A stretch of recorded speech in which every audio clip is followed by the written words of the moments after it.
And good morning, good evening, good afternoon, wherever you are.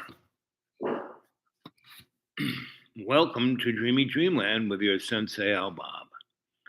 I am Agria, here to tell you your story. Last night we were talking about Camperenda, Boys Athletic League, the Girls Vacation Fund, and that's a great story. And I left you right on the brink there to tell you that it was one of the best summers I ever had. One of the best summers that we all had. And there was a thing called the senior camper, meaning if you were a really good camper, you got to spend the next, there were three groups of campers, that were going to be there for a month and a week. And so that first group of campers of 600 to 300 girls, 300 boys, we decided that they were to be all senior campers. So the next group came, and that was kids that were like from 13 to 10. And then after they were there, the next group was the kids that were 10 to 7. So at the end of the day, we had close to 3,000 kids. And what we did were there were farms around, and we went and worked on the farms. And the farmers gave us food, paid us in food, right? And everyone in that area were touched by what we did. Every weekend we would have a fair where we had rides, and everyone's walking around looking like Indians, right? And the police became our brothers, and we went this when we got to about 2,000 kids, we realized we needed some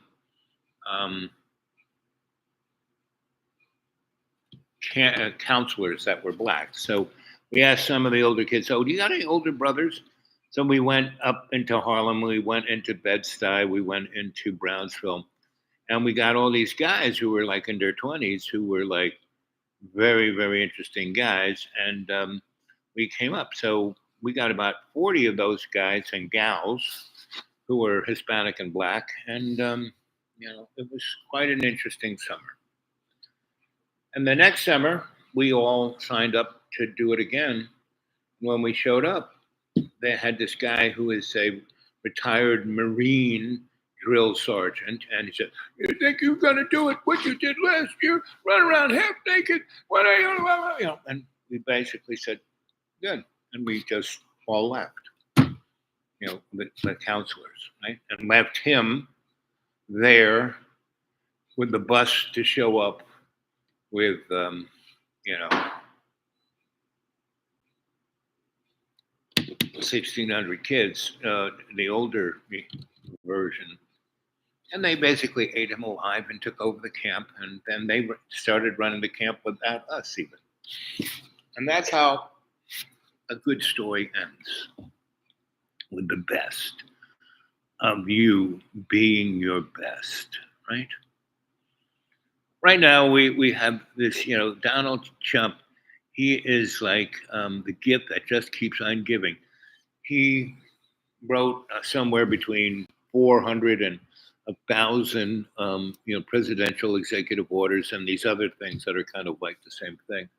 And one of them was that he wrote a executive order saying that in America there's only going to be men and women, and that's what you're going to be known as, right? And in the executive order he stated that women are from insemination are the large, celled zygotes, and males, are the small cell zygote, right? And he, signed, right?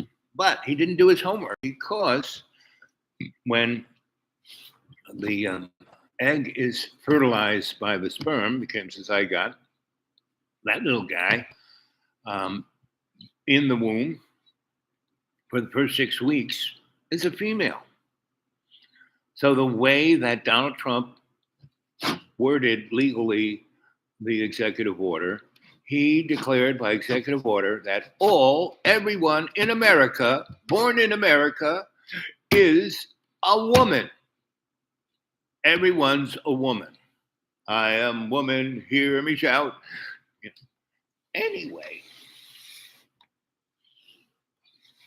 you have to realize that what's going on is just the most surreal, stupid crap ever, But you look in history, you know, you are watching the end of empire, right? What comes next, as what's her name said, it's gonna be either you can either have it nice and easy, really rough, right? Oh boy. So I just love Donald Trump. He's going to destroy the racist America, burn it to the ground.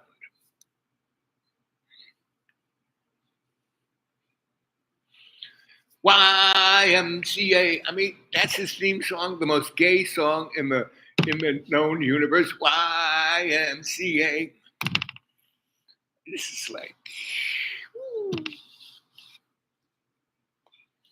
So, what do you think? Right? It's not too late. 7:15 Eastern Standard Time here at the undisclosed bunker. What do you think?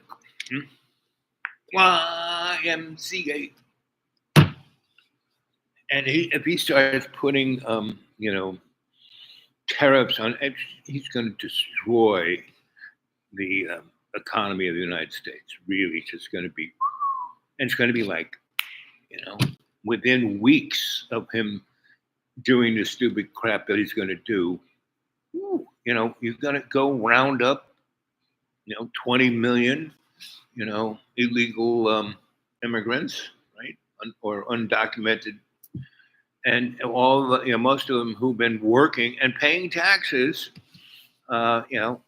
working 60% of all roofing and sheetrock is done by, undocumented immigrants. Half of all of the processed food is, in those factories, undocumented immigrants, and these people, they're making money, and they are like paying rent and paying taxes and buying stuff in stores and living in towns all over America. They've all gone to ground, right? Around here, we've been taking care of people in need, and in the last month and a half, a good portion of them have been Hispanic. The first people showed up for the first 4 months have been white, right, and damaged white. Like last night, like I said, the kids were here, and it was grandma and the pregnant teenage girl and the kids playing basketball, and they were all seriously emotionally damaged.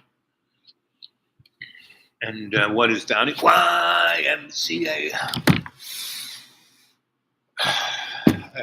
And he wants to tax people. We're getting rid of FEMA, which is great because people knew that what FEMA was, and, part of the motif of that's what that is. The motif of continuation of government, and he let those 600 or so guys who were in jail for what happened on January 6th. Basically, that's the foundation for his brown shirts, YMCA.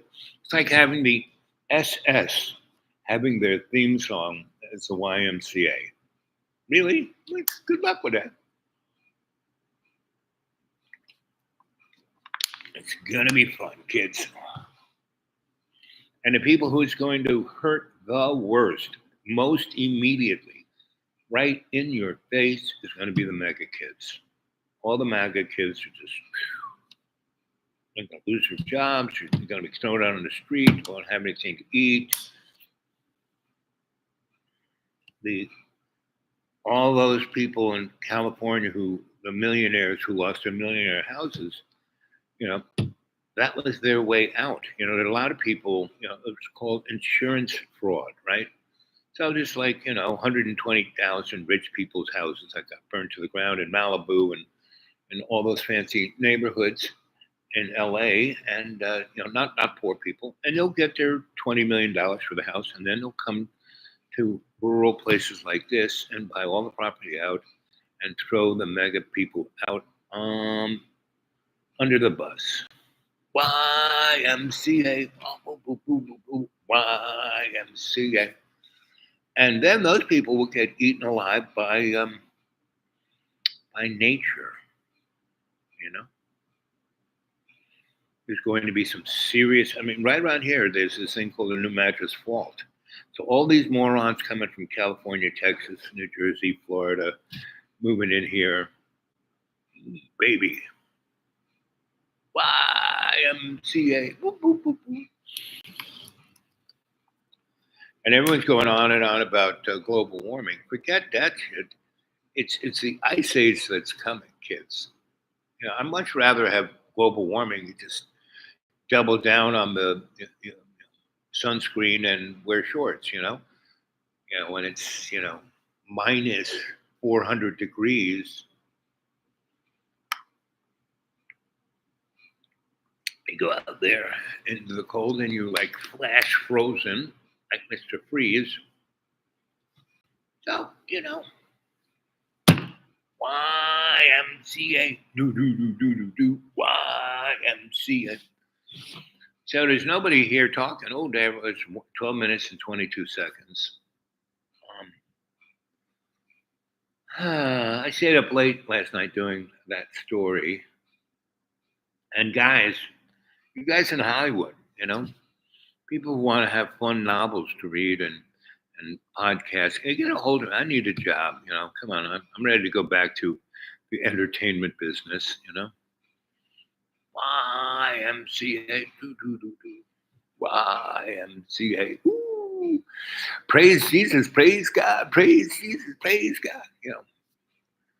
You can't do that. You have to live instead of praise. It's the grace of God and the grace of Jesus that we feel thank you for. And that in every day and every way, we will take that piece of the earth and make it stronger through our actions, through our emotional connectivity of empathy. Not fear, not greed, not, I want that, those 10 commandments, they're good little, suggestions, and when, one God, it means not so much in a religious, liturgic sense, No, it's more about, I am, the burning bush, we are the mirror to the burning bush. God is in us. Well, big city, Proverbs, mentors wisdom, and prudence like they are different things. What do we think that really means? Okay, let's take this. Thank you, Bay City. A very nice question. Proverbs mentions wisdom and prudence like they are different things. No, they are basically the same. They're like building blocks. It's like building a foundation, right? So wisdom, what is wisdom? Wisdom is the lack of ego. Wisdom is the understanding of empathy. Wisdom is the appreciation of grace's faith in us to do the right thing and that we step up to it in every day and every way and take the piece of the earth to make it stronger. Because it's not like this, we by love's co-creation, right? This is ego, right? It's all about me. No, your life ain't about you. It's about the we and me. Wisdom and prudence. Prudence is the appreciation. And that's what grace is. When you appreciate what you have. And that means everything. Read, Job. He had everything. He's a rich guy. He had, all the best of the best. And then the devil said, "Hey, look, God, this guy, yeah, you give him everything. Of course he loves your ass. Take it away. See what he does." And Job, as he loses his everything, and I mean to the bone, he understands what grace is and appreciation. So he never curses God because he realizes that God is there with him. He wouldn't be able to stand that kind of suffering if God was there. And that's why when we pretty much all of us at this time in juncture of humanity, we are stuck in not wisdom, not prudence. We're stuck in fear and ego, right? And so what we have to realize is that when we feel that anxiety kind of scraping, fear, anxiety, worry, all of those things, they're not like a light switch. They don't just get turned on. No, they kind of creep up on you. You can feel it creeping up your back. When you feel that creeping up your back, you have to say, "Hey, God, hey, please help me out here. I don't have a clue. Take care of this for me." Right? And by saying that, you are relinquishing all of your ego, all of your self pride, all of that stupidity, and saying, "Okay, God, you're the only one, right?" And you are expressing that agape love in being the doula or the slave to God's love. Instead of like all the crazy crap that's going on around here, everyone's like, "Oh, anybody who's believes in any kind of political leadership, that's like a big sin there because it's a form of idolatry. Everyone's, oh, oh, Donald Trump, oh. So here, let's call my sister. Let's see if she answers the phone. Probably not. New storm, boy. It's one storm after another. It's like what out there. It's like 20 degrees, and when is it ever going to get warm? Like I said, guys, don't worry about it. We are heading into the new ice age. Yes, maybe. Let's give it a try. Let's give it a try. YMCA, boo boo boo boo boo boo. YMCA. Come on, go away. There she is.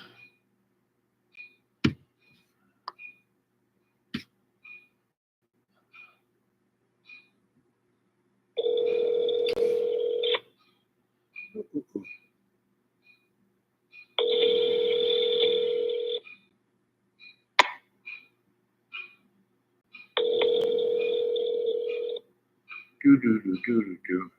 Your call has been forwarded. Okay. Well, let's see. Well, it is winter. Yes, it is winter. Yes, it's and we've been spoiled. The last 5 winters, it's like been 60 degrees during the day and 40 at night. That really isn't winter, but last 5 winters, that's what it's been. This is, Farmer's Almanac suggests that after this month over, there should be a general warming trend. Well, yes, we're going to have about 3 days. Then it's going to go back to this. But the real thing I'm concerned about is more that, right now, in the solar system up there, all the planets are aligning. So there's some really intense friends in the electromagnetic spectrum world that look at gravitational forces and the magnetosphere around our planet. And we are in a very, what could I say, potentially the Magis Fault. There is a big ridge out in the Atlantic facing the whole East Coast. There's an earthquake out there. This whole ridge just kind of go boom, and that would be enough to have a tsunami that would go like from Ireland all the way down to Venezuela, and then take out parts of Africa and the Pacific. But definitely everything on our, the whole East Coast gone, toast. Might even get all the way up here. Might get my toes wet. But definitely, New York City, Boston, Maine, DC, South Carolina, North Carolina, everything up to the Appalachians. And I'm on the other side of the Appalachians, right? So, and I'm on some of the highest, that's why I picked this place, right? So it's one thing I'm a little concerned about. The cold is, I'm dealing with cold in our neck of the woods at last. Should be. So that's one of the little things I'm a bit concerned about. And, the technology, everyone, oh, AI, I'm so scared of it. Man, we've had this, the AI that they're advertising now has been around since the 80s. Technology is so far. I mean, everything that people see up in the space is, our little toys. The Nazis had them. The Nazis before the Spanish American War, the elements that the Thule Society guys were here, right, hanging with Madame Blavatsky and that king, and they had them out there in Colorado, and they were like exploring the caves of Colorado. That's why Tesla went out to, Colorado Springs, and that's why he got a lot of insights into zero-point energy and wireless transmission. That's why he built Wardenclyffes. There's a great. There are a lot of great movies about Tesla that aren't like on the slide. This is one about these guys who are magicians, and this guy wants to have the best, trick, and so he goes and talks to Tesla about he wants to be able to teleport, and so a good little portion of that movie, and what's his name? David Bowie plays Nikola Tesla, and he was playing Nikola Tesla too when he played Man Who Fell to Earth. That was a good movie.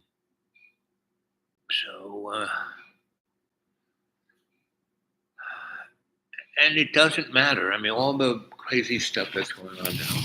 It's I'm old enough to remember the 1950s up to today. I mean, meaning really remember, right?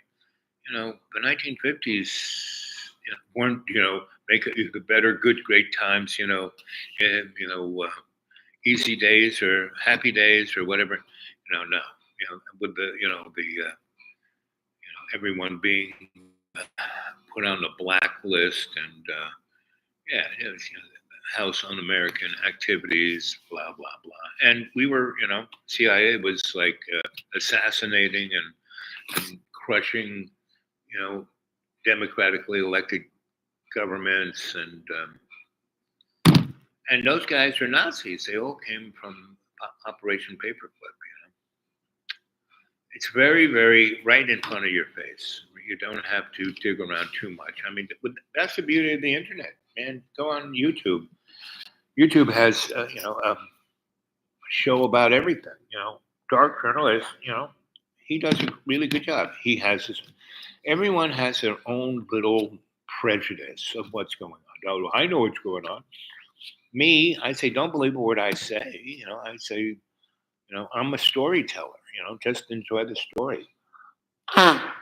I call myself a griot because a griot tells you a story that you need to hear because it kind of makes you go, right? Because I'm saying, I'm not right. Don't believe what I'm saying. Just think about it, right? And that's what a griot does, and that's what I do. That's why I do this show because it's part of my shtick of love's co-creation, right? I do what I can do. I have no illusion or expectation about what I'm supposed to be doing because I have no idea. I just let God's flow, put me in the right place. Stories are what life is all about. Exactement. Right. So anybody who wants to read any of my novels, get a hold of me at the Dudawake42 at Gmail, Dudawake42 at Gmail. And if you're on Gmail, it's all I have to do is hit share, and it will, if you're on Gmail, it'll zing right to you. Now, if you're on something else like Windows or whatever, there are other platforms that do email. I can do it. It's just way I have to put it in a JPEG and blah blah blah. And I can kind of do. But if you do have Gmail and you want to read my stuff, just get a hold of me. The Dude Awake 42 at Gmail. That's it. And stories are what life is all about. Yep. Because you have to realize you're in your own story, and you have decided what your story is going to be before you even get here, right? And the other amazing thing is, as the play gets played out, you can change the storyline. Anything you want it to be, you can turn it into it, right? I mean, I'm living like a millionaire on $400 a month, right? Because I'm just playing out the play that God constantly puts me in. I went to my doctors. Haven't been able to get any of my medicines or have any doctoring for a month because of the roads being destroyed and so cold and iced up and blah blah blah. So I finally got to this one doctor, and said, "Your blood pressure is so high." So I said, "Yeah, because I can't get the medicines."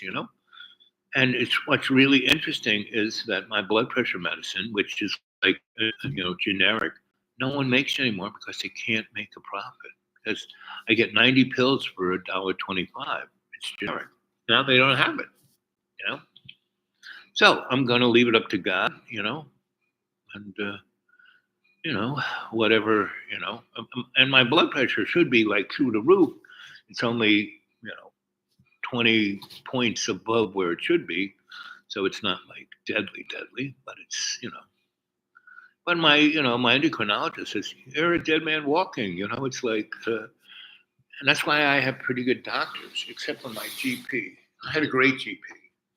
And then he quit, and this jerk off took his place. And so, but all of the trials and tribulations that are in my life, they're actually, a form of a blessing in that it gives me a dynamic to experiment with doing better, right? We are at the point now where we are realizing where the narrator as opposed to the main character. That's right, exactement.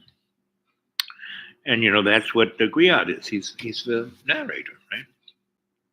Letting the listener be the character, and instead of it, one way. No, the griot is not just a storyteller. Griot is a person who interacts with the listener, and so it allows the listener to change the narrative, right? But you have to be responsible and conscious intent to do it. Most people don't. So I went to the doctors and I got everything I could get. And, so they put in the things to the guys who were my pharmacy, but they're falling apart. The person who was at the keyboard, she couldn't even figure out the codes, And so the line was like out the door because instead of, when the other person who worked there who really knew what they were doing, they would take care of it like within 10, a minute or two, right? This person was taking 20 minutes per person. It was like, Really? So I went off and got something to eat and ate it, and then left it on the table over there. I just kept riding around, and when I finally got to talk to them, I had to tell this person my birth date 25 times. I had to write it down. Right? It was unbelievable. It's watching the fall of the empire, right? And then they said, "Oh, we don't have maybe by Wednesday we'll get it." And I said, "Well, man, maybe by Wednesday I'll be dead." Well, you don't have to be so. You know.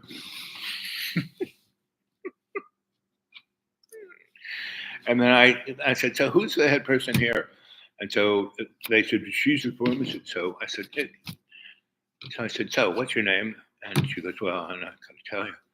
And I said, "So what are you new here?" She goes, "No, this is the only day I'm here." I said, "What do you mean?" She says, "Well, they haven't had a pharmacist here for about 3 weeks, and I had to come in from shore. I had to fly in to work a day here and there." And this is how screwed up things are, right? So, and it all kind of got really started screwing up like this since Y2, not Y2K, but 2012, because that's when the empire really did fall. The inertia is just catching up to where we are now. So, but most people, they're not even prepared. They're not even thinking about it. They're not there, you know. So, so I took care of business. I'm going to go back Wednesday, and maybe they'll have everything ready and blah blah blah, and that's fine, right? Because I have other things to do. Right? So, but one of the nice things, there's a nice restaurant there that all the people know me. I've read all the palms. It's the Bourgeois nice restaurant. I haven't been there for a month, right? But they saw me coming, and it's usually packed. They only have so many booths, and they got a lot of tables out front. That's really nice, but it's like 20 degrees below zero, and so no one's sitting outside. So everyone's like huddled up in there. So they see me coming in, right? And they know I really get this. I get piece of quiche and soup, right? And so they come in, they give me the little number, they sit me down at a table that they just cleaning up. They threw somebody out of the way and sat me down, and they brought me my nice coffee and a glass of water without ice and lemon. I mean, these people know because I've read all their poems, right? And give them all advice. The owner, the managers, the people who work there. So they take care of me. So, I'm there and I'm thinking maybe I'll do a show there. But it's a very small little place, a lot of people, pretty noisy. I go, no. So I kind of look at the internet about this, that, the other thing. And there are people waiting for the table. So I'm feeling like, oh, I should get up. And I go, no, no. So I get up and I get this couple who's like, wanting, and this guy's got the oxygen in his nose. So I say, why don't you guys sit down with me? And they go, oh, we couldn't do that. I said, no, no, come on. And so they sit down and I start, we start talking and telling stories. And I give them I'm like a machine gun with stories. But I'm seeing their reaction. Right? And so they're both college professors. They spent their whole life going to school, getting degrees, being at this college. Now they retired 2 years ago, and now they're dying of cancer, right? So I was telling them that you can really rewrite the script.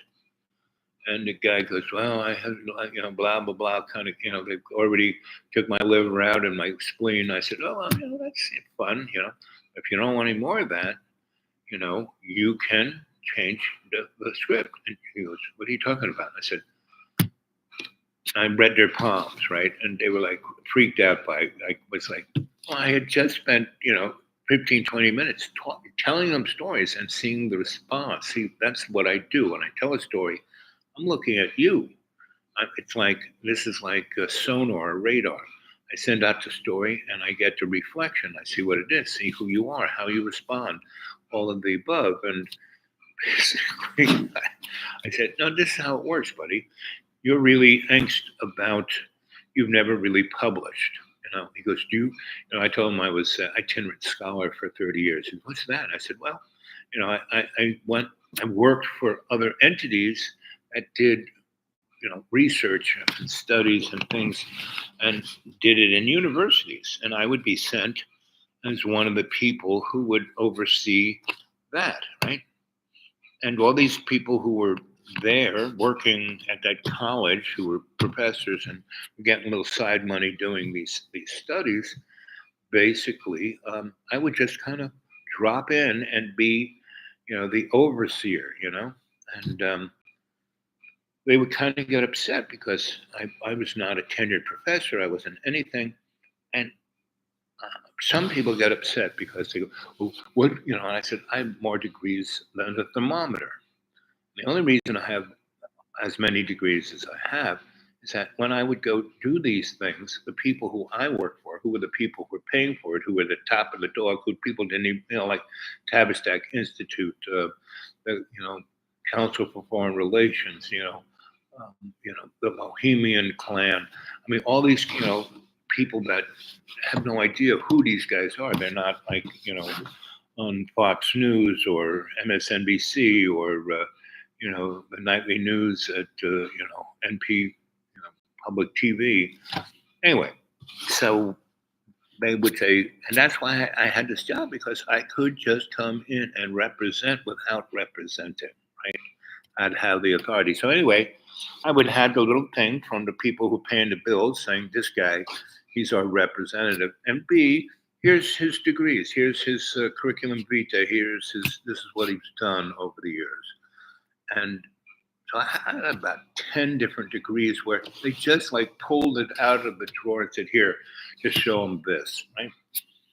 So like I said, and so one guy really got pissed. How dare you say you got more degrees than a thermometer, right?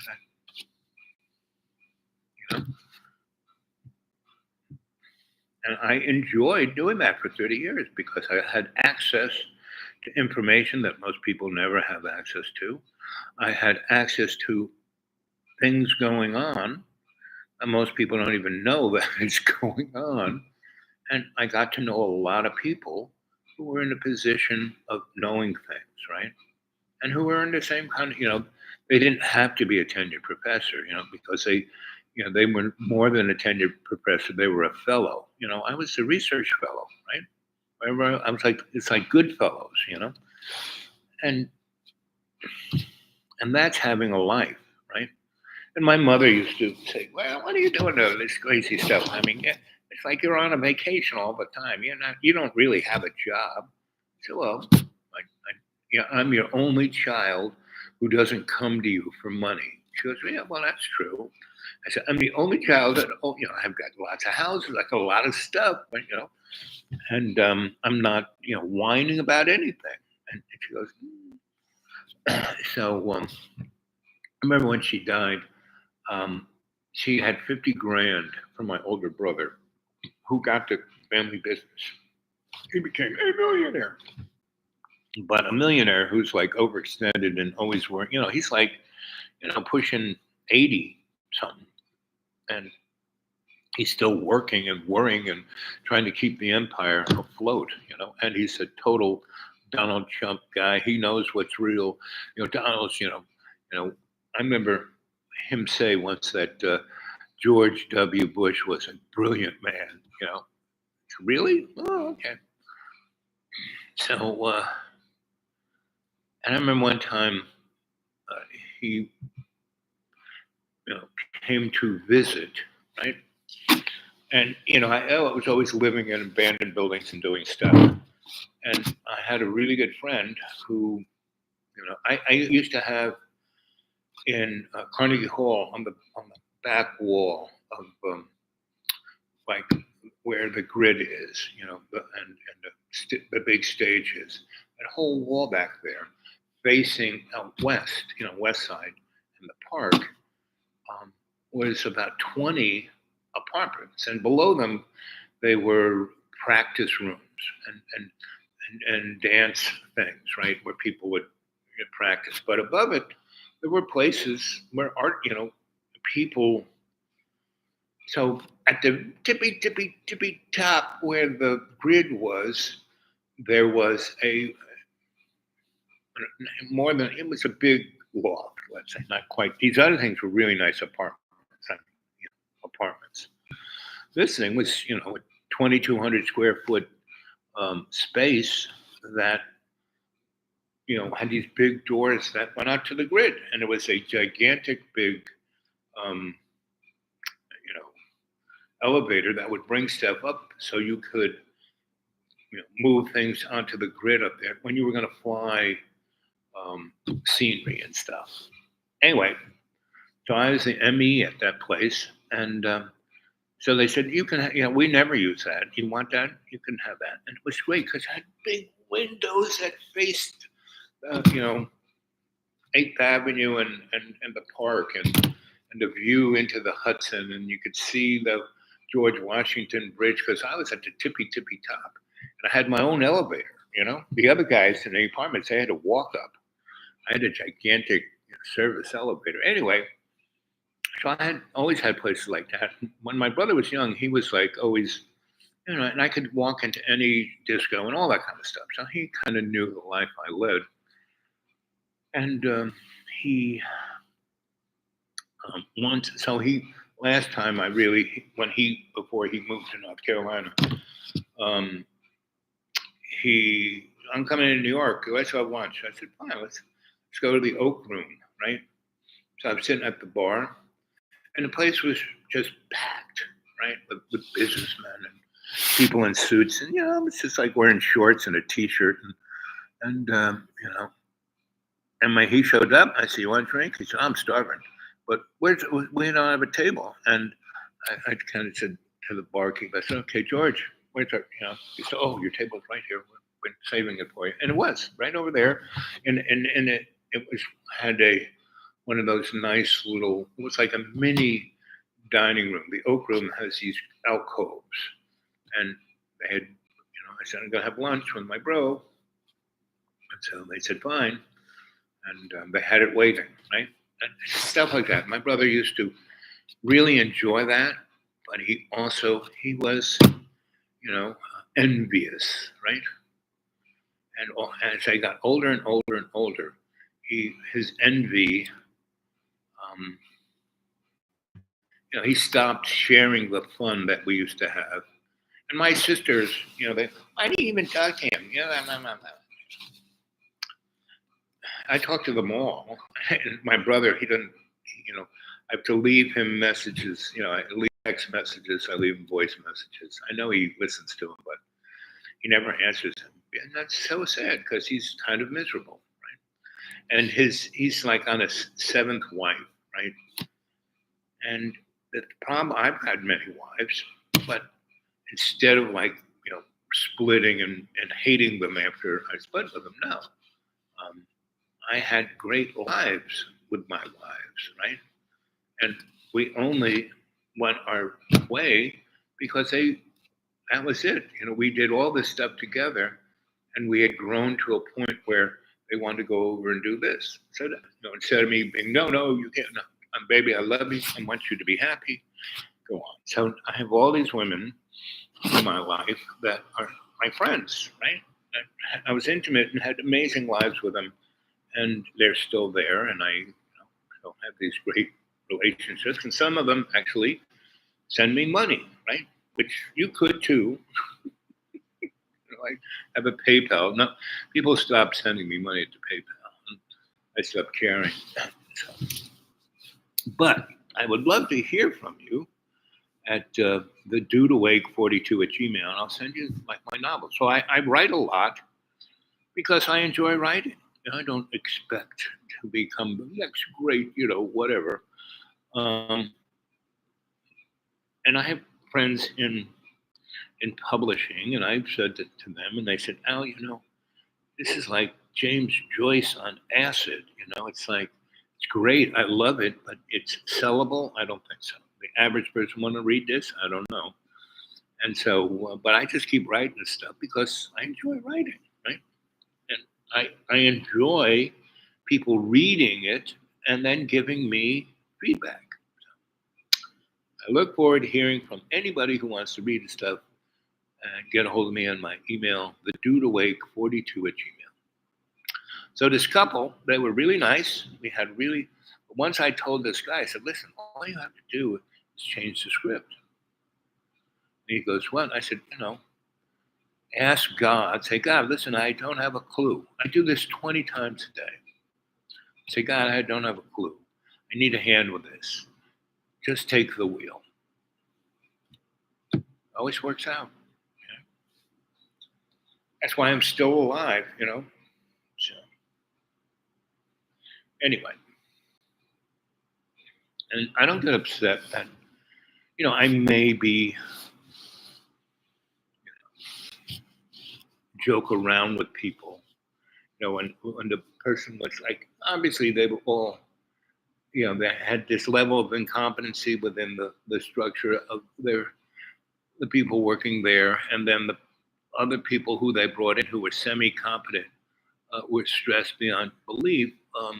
It was like, instead of me getting mad, because pretty much everyone who was waiting on this line was like, and so all I did was kind of ride around and go get food and eat it, and when they didn't have the stuff ready for me, I already eaten everything.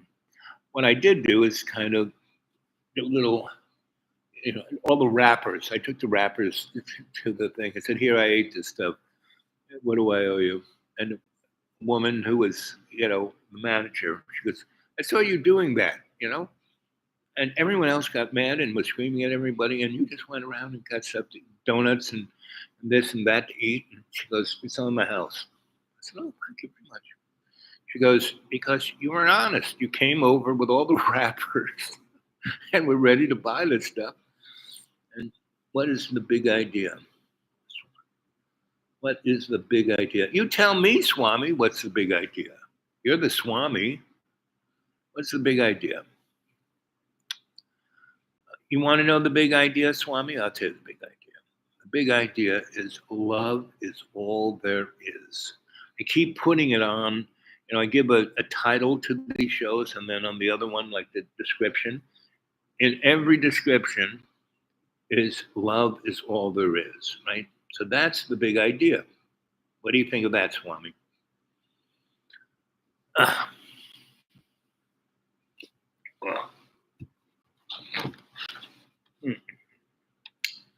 Well, let us see. Oh, it's going to be 47 tomorrow. Didn't feel like 45. Sunday 48. Ooh, Tuesday 60 degrees. Ooh la la. I like that. 100% rain on Wednesday. Well, we'll see how it goes.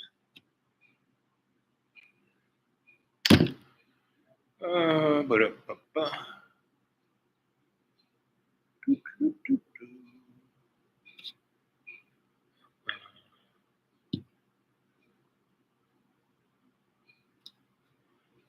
Let's go. Nope, it's not this one, it's this one.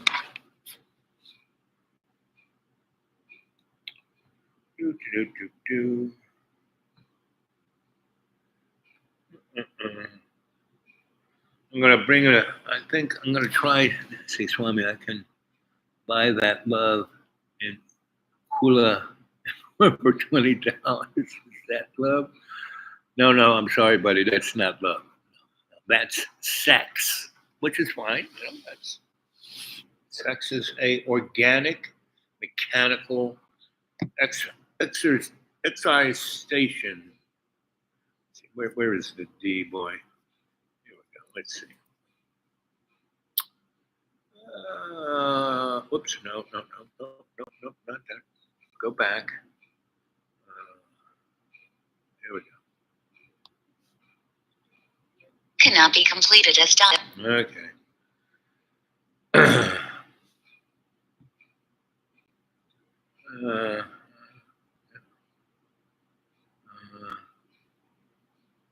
Hmm.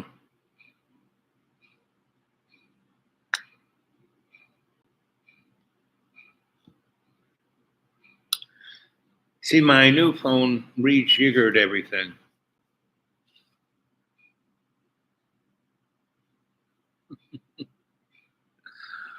Oh.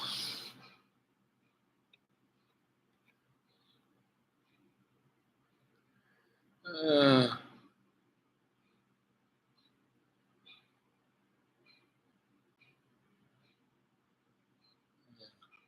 let's see what Reb is up to.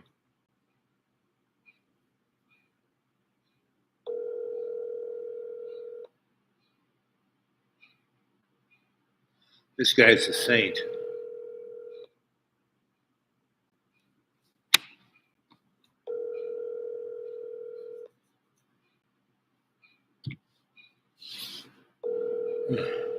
But he also has kids, so he might be putting them. The call has been forwarded. No, okay. Let's see. Do do do do do do do do do do do do do do do do do.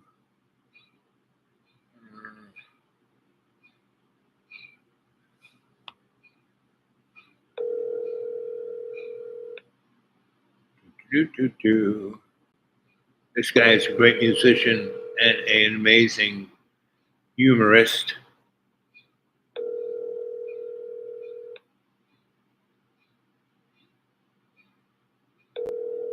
No one seeming to want to pick up the phone. Okay.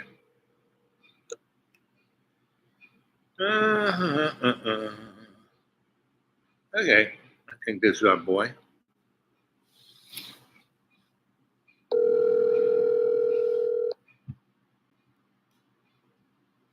Yes, hello. Hey, salam alaikum. Walaikum salam, brother. Hey, are you Swami Fuckananda? Yeah, that's me, man. Well, you're live on the show. Say something. Yeah, I can tell. You can tell. So, what do you got to say for yourself, Swami? Well, I have to say, it's early morning in Kuala Lumpur, Ooh, and I had a breakfast.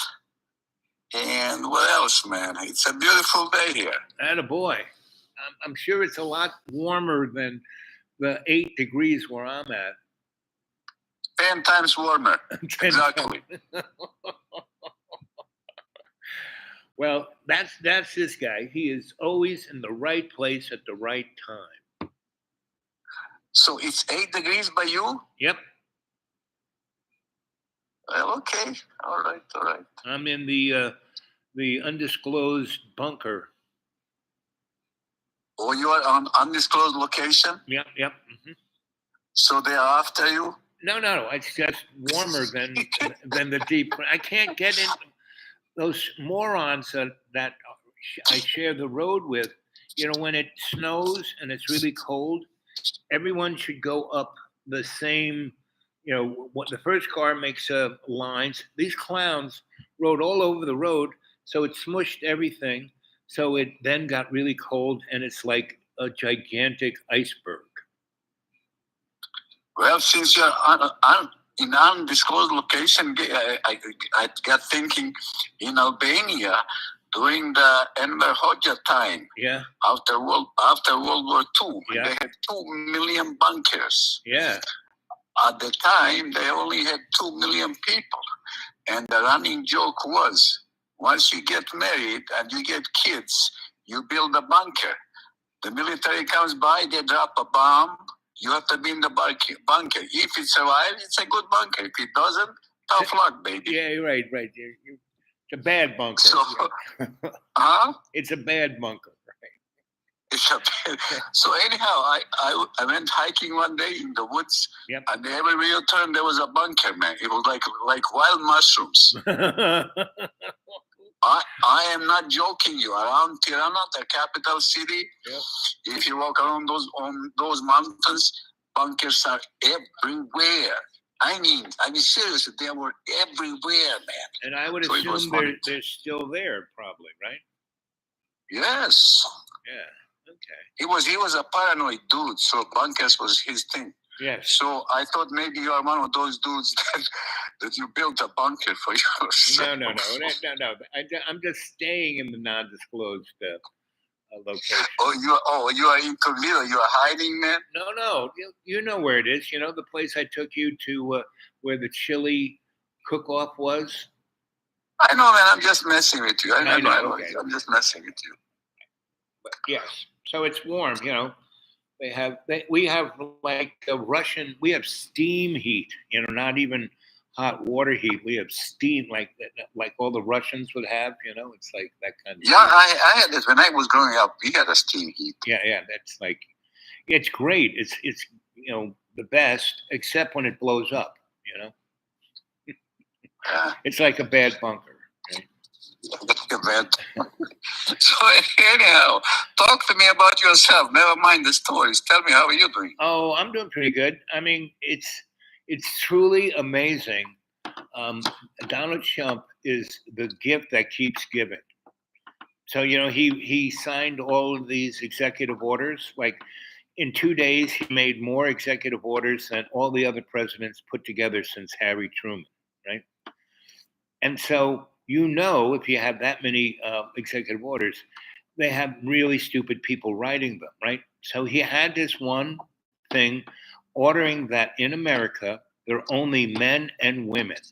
And men and women are defined by the gender that they were subscribed at insemination, right? And so he goes, you know, women are big. You know, he thought he was smart. He went on YouTube and found out that women's, embryos, before they become the little baby inside the womb, are large cell embryos, right? And men are small cell embryos. But the way he wrote it said from insemination. Obviously, he knows nothing about genetics because human beings, when that little egg gets inseminated by the sperm, you are in your mommy's uterus, sucking on the blood there. For 6 weeks, every zygote is a female. So the way that Donald Trump wrote or his morons wrote the executive order basically declares every um, embryo is a female. A female. Yes. So everyone, there are no men. There are only females. Oh, listen, we should have voted for that guy just for the sake of amusement. It's going to be, it's going to give that keeps on giving, baby. Yes, it's the gift that just keeps on giving. Yep, it's truly frigging amazing. And it's like, this is going to be good, huh? Yes. But it's going, but what's, you know, the scary thing is that the people behind them are really, I mean, they want to turn America into a Christian nation, you know? And they, very similar to what the Nazis did, you know? So, I mean, they want to do that. They want to turn, America into the 21st century Nazis. And it's going to be hilarious all the way through, but I have a sense that its own weight will collapse before it really gets dangerous. But if it gets dangerous, it's not going to be pretty. So listen, that guy, Elon Musk, was that really a Nazi salute that he did? It looked like it to me. I think so, man. I saw several videos. It looks like it. I mean, straight up, you know, his arm is up there and it's out there, and you know, and what it really is basically the Roman centurion thing, right? But you know, the Italian guy Mussolini, he picked that up, and then Adolf picked it up from him. So that's kind of, I mean, you could give an excuse any what you want, but Elon Musk is just nuts. You know, he's just, you know, So it's again. So I don't know if you knew this. So you know who Werner von Braun was, like the Nazi guy, the V2, and then he's the guy who put us on the moon, right? The Nazi rocket scientist, right? Werner, right? Yes. Right. You told me about him. Yep. Right. He used to come to my parents' cocktail parties. He used to write science fiction, right? So he wrote a science fiction story about, um, humans who were in Mars, and they all lived underground in tunnels, and their leader was named Elon, right? And he published this in the late 40s. Elon Musk's father read that book. He was a Nazi and read Werner's science fiction book and named Elon from that character in that book. Oh my. Yes, exactly. Oh my. And so here's this guy who's just hot to trot to go to Mars. I mean, you couldn't write this shit, It's just mind-boggling. I could never think I would live enough long enough to see it, but this is just beyond weird, man. This is getting sick. So I just keep taking notes and keep writing all of this crazy shit into my stories, and so I'm doing fine. You know where I am, so everything's concrete, and my legs really don't like walking on concrete or sleeping on concrete. That's like, ugh. So I'm hoping it gets warm soon and I can go back to the deep green and go back to my little sleep. You miss your deep green? Yeah, I do. I haven't been there for a whole month. It's been 4 weeks. So it's 8 degrees, huh? Yeah. Wow. Yeah. It's pretty chilly, man. Yeah. You got out just in the nick of time. Well, listen, tomorrow I'll be in India, so if you can call me, I can submit a report so fresh, camel shit will be still steaming.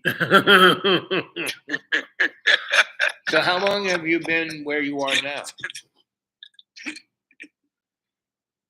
How long have you been where you are now?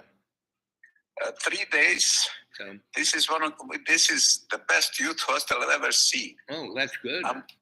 I'm on the 34th floor. On the 37th floor, there's a swimming infinite. What do you call it? Infinity pool. Infinity pool. Yeah. And I've been here several times. So it's a beautiful place, man. What does that cost a day? It costs about $10, $11, give or take. Oh God, I wish I was there. Well, you could go to Philippines, live like a king, decent life with your money, with the social security you have. Yeah, I might, but I have to get a passport. I've been just trying to get. The bureaucracy is falling apart here. It really is. It's well, if you need help with passport, I can help you. As long as you promise that you're going to use it, meaning that you go to some place where you can, right. Yeah, it's live like a decent life with the money you have. Well, I have a decent life. It's just, I got spoiled. The last 5 winters have been like 60 degrees during the day and 40 at night. This is oh wow, this is good, man. For where you are, that's beautiful. Yeah. No, for 5 years that's what it's been. But this one has been nuts. It's like, because we have been very blessed. All around us, they've had feet and feet of snow. We've had 3 inches, 2 inches, but it's cold. It frigging turns to ice, So it's like dead. I see. Yeah, I see. Hey, listen. Mm-hmm. I gotta go because some girls deserve to see me. So, yes. Go up to that infinity pool and get infinitied out. I'm going to the pool, expose my ass for a while. Okay, in your banana hammock. Okay, handsome. you travel safe. I'll call you in a few days. And how long are you going to be in India? Well, I'll be there for 5-6 weeks. Ooh, okay. I'll call you in a few days. But listen, hey, Mhm. Once I'm at Kumbh Mela, the main reason I'm going there for. I'm going to call you, so I'll show to your viewers the place where it's all that show, all the commotion, Yeah, all yeah, the yeah. craziness. The okay? party. Okay, yeah, that sounds good. All right, big guy. Okay, love you. Bye. Stay safe. So that's Swami Bhaktananda. Let's go back to.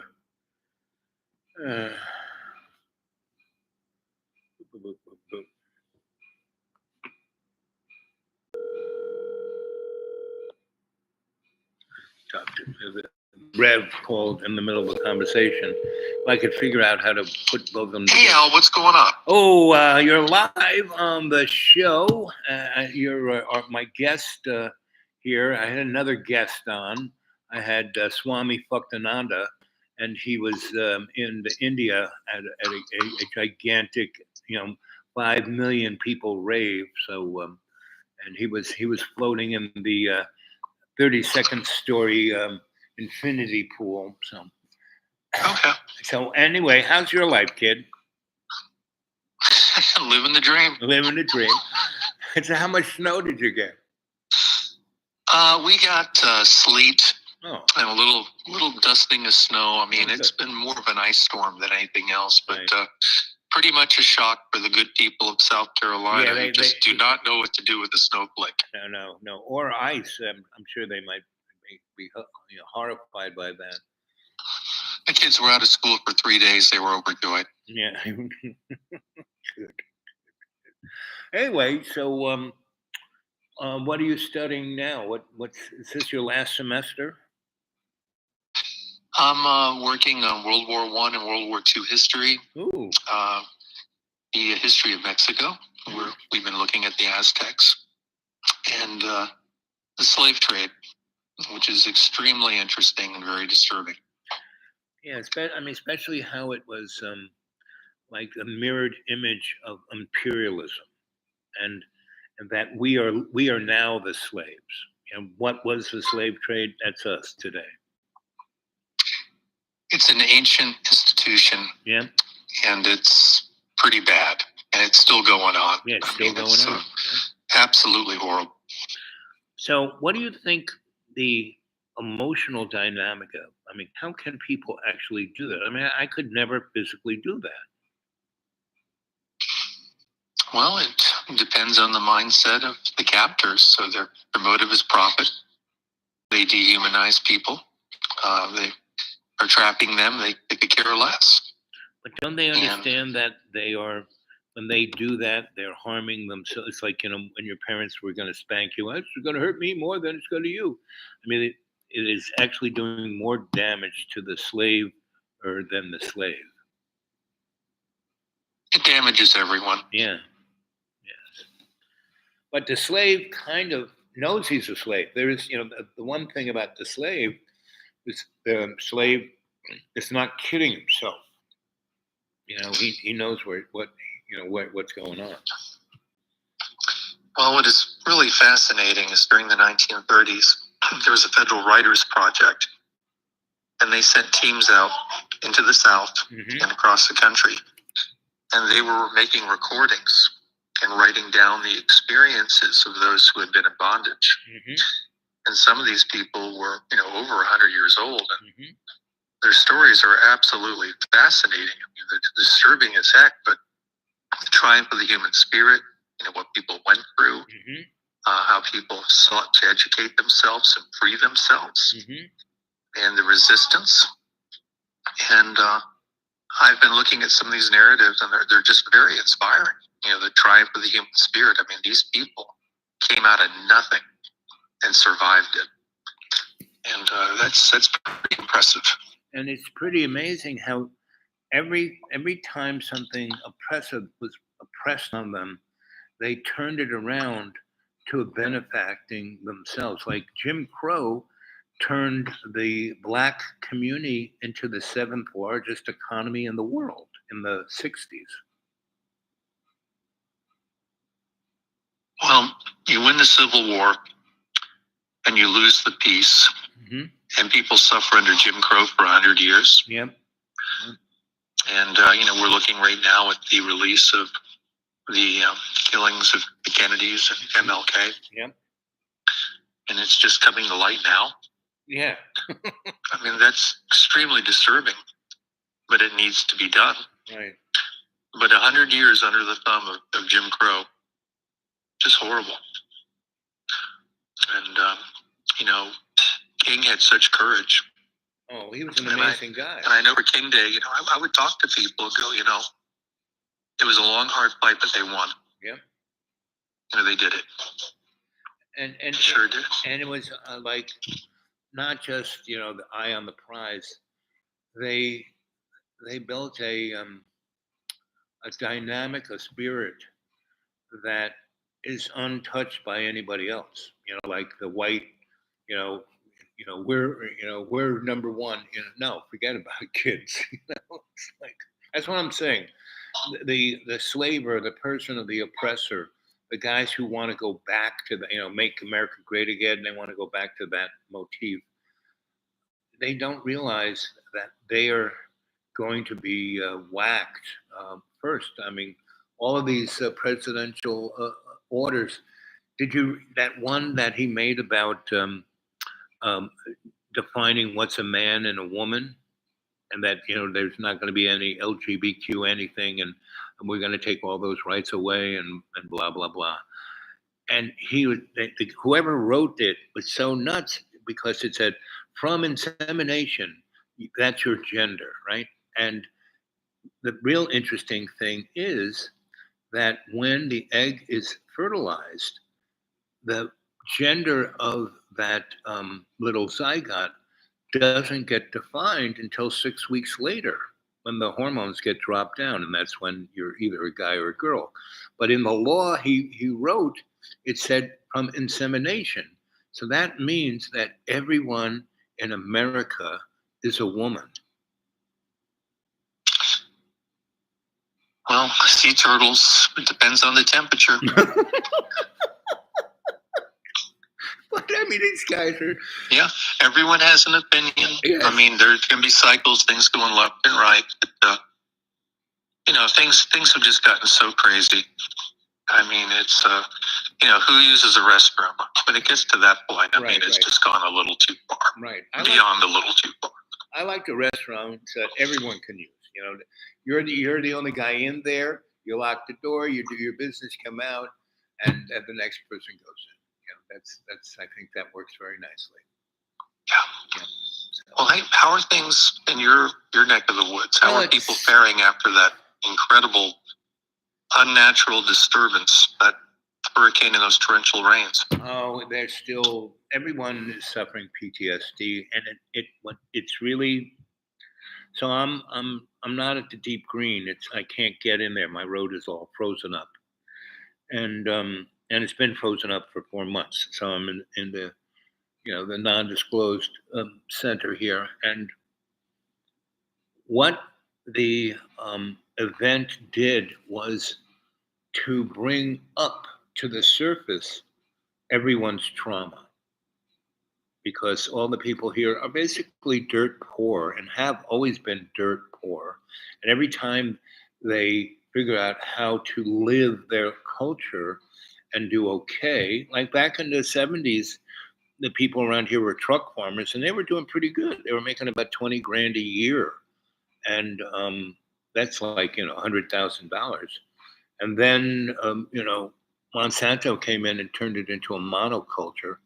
And that killed that culture. And so the basic event destroyed their properties, and the federal government took the properties, condemned them, took them over by eminent domain, and then sold them to the rich people to turn into condos.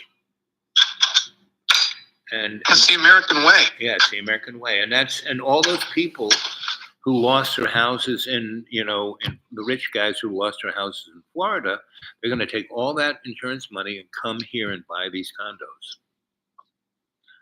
But what people don't realize is that where I'm at the whiplash of the Madras fault. And the electromagnetosphere of the planet is really going through some super changes right now. And my friends who are into that science of earthquakes are saying they're expecting the Madras Fault to really just take this place out in the next 10 years. And that'll be just about the time when all the rich people have moved here.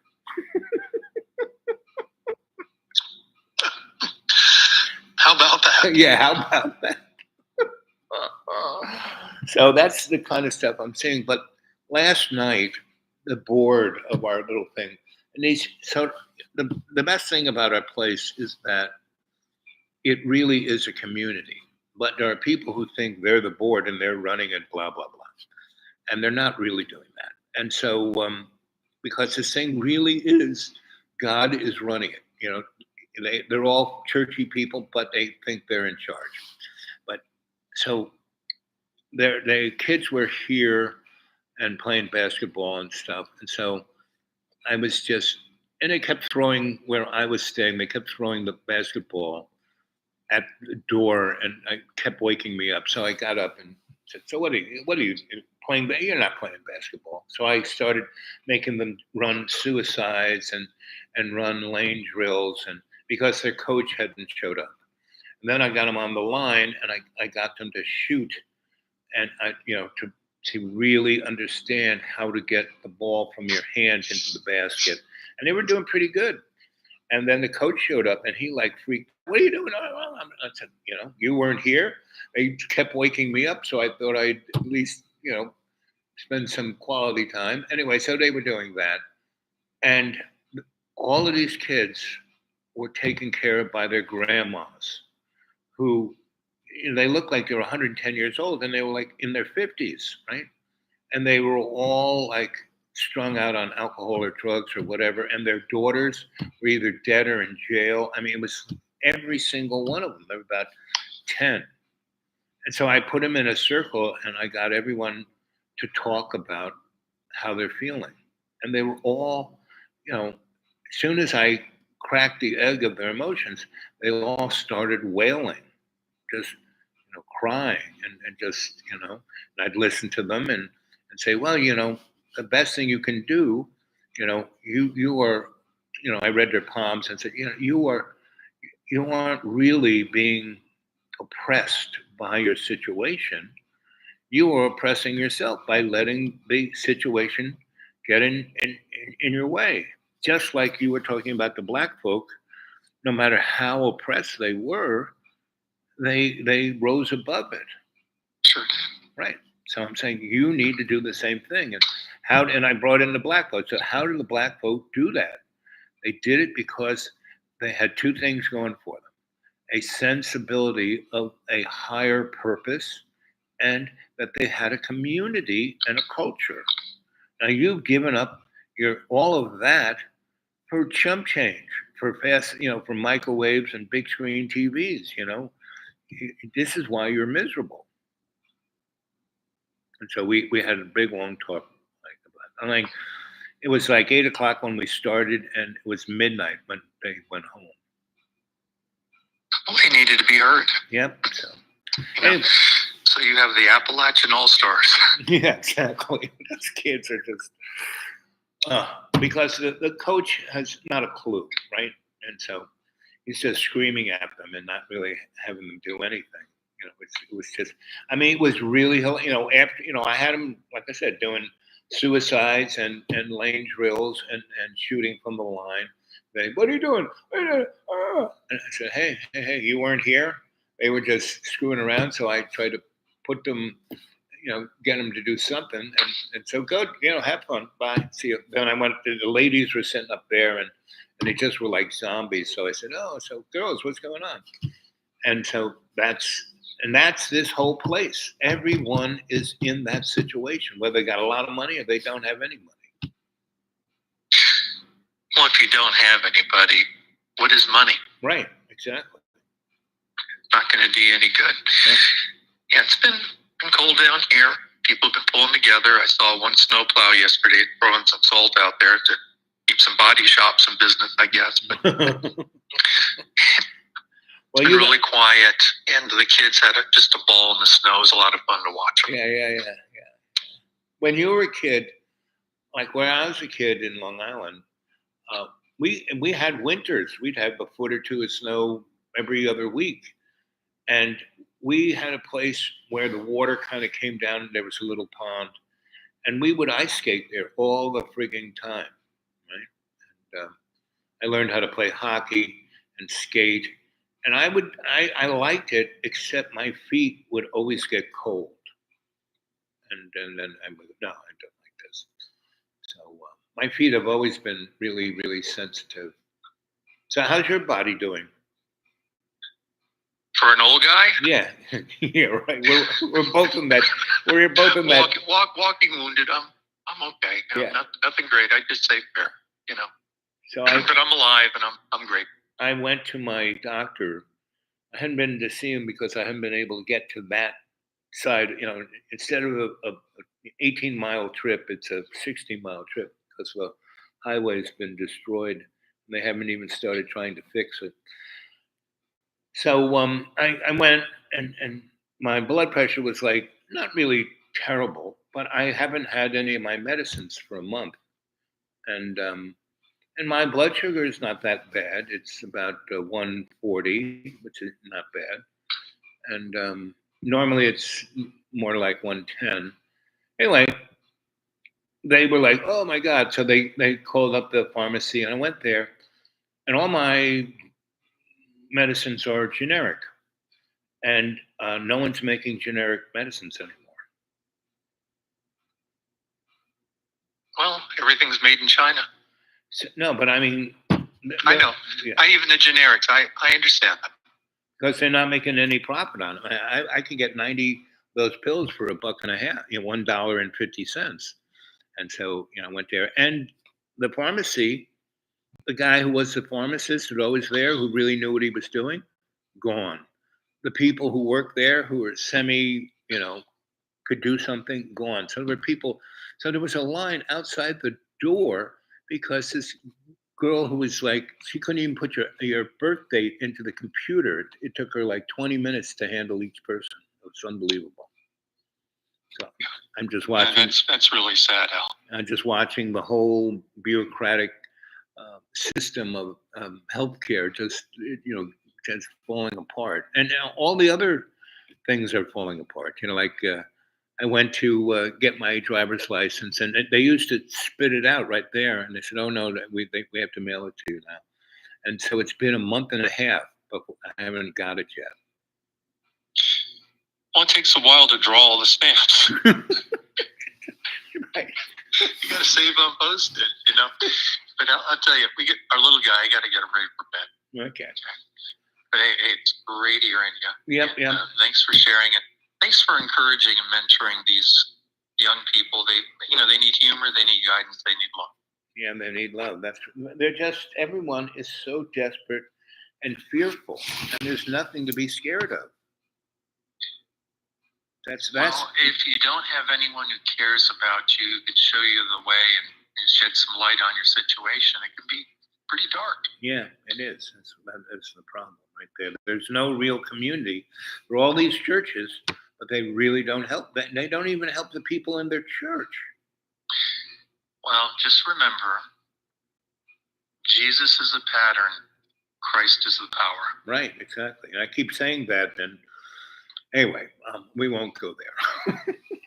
Because I was trying to tell I'll leave you with this. I tell everyone, I said, your biggest problem is you worry about everything. And you get yourself in such a tizzy, you can't do anything. So what I do, I'm a total chucklehead. So I say, God, I don't have a clue. I need a hand with this. Please take care of this for me. And I just hand it over to God. And I do that about 10, 15 times a day, and it works quite nicely.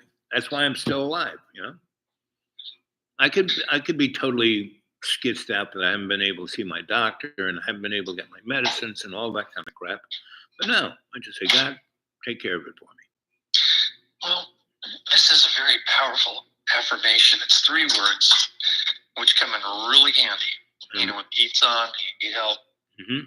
and you pronounce the presence of God with "Abide with me." Mm-hmm.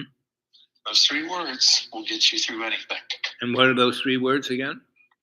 Abide With me. with me. Abide with me. You know, when you go into the lion's den, Mm-hmm. those are the words that will Abide. deliver you. Abide with me. Okay. Sounds good to me. Abide with me. All right, abide with me. Okay, Fred, handsome. you have a great evening. I'll speak to you later in the week. Like next Sounds great. like All next the week. best. Yep. Stay well. Okay, you bet. So those are 2 of my buds. What did I do with my glasses? Glasses. Okay, there.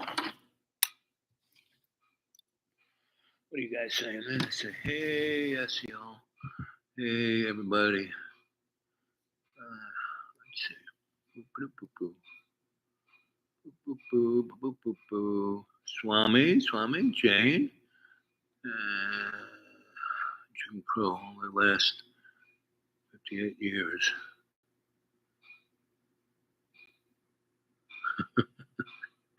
Yes, Donald Trump made everyone in America a woman. I love this guy. He's a gift that's just not given. And he's got such chuckleheads. I mean, he made more executive orders than this other order. That's not an executive order, it's another thing. But he almost 1,100 of them. He did more than, in 2 days than all the rest of the presidents since Harry Truman put together.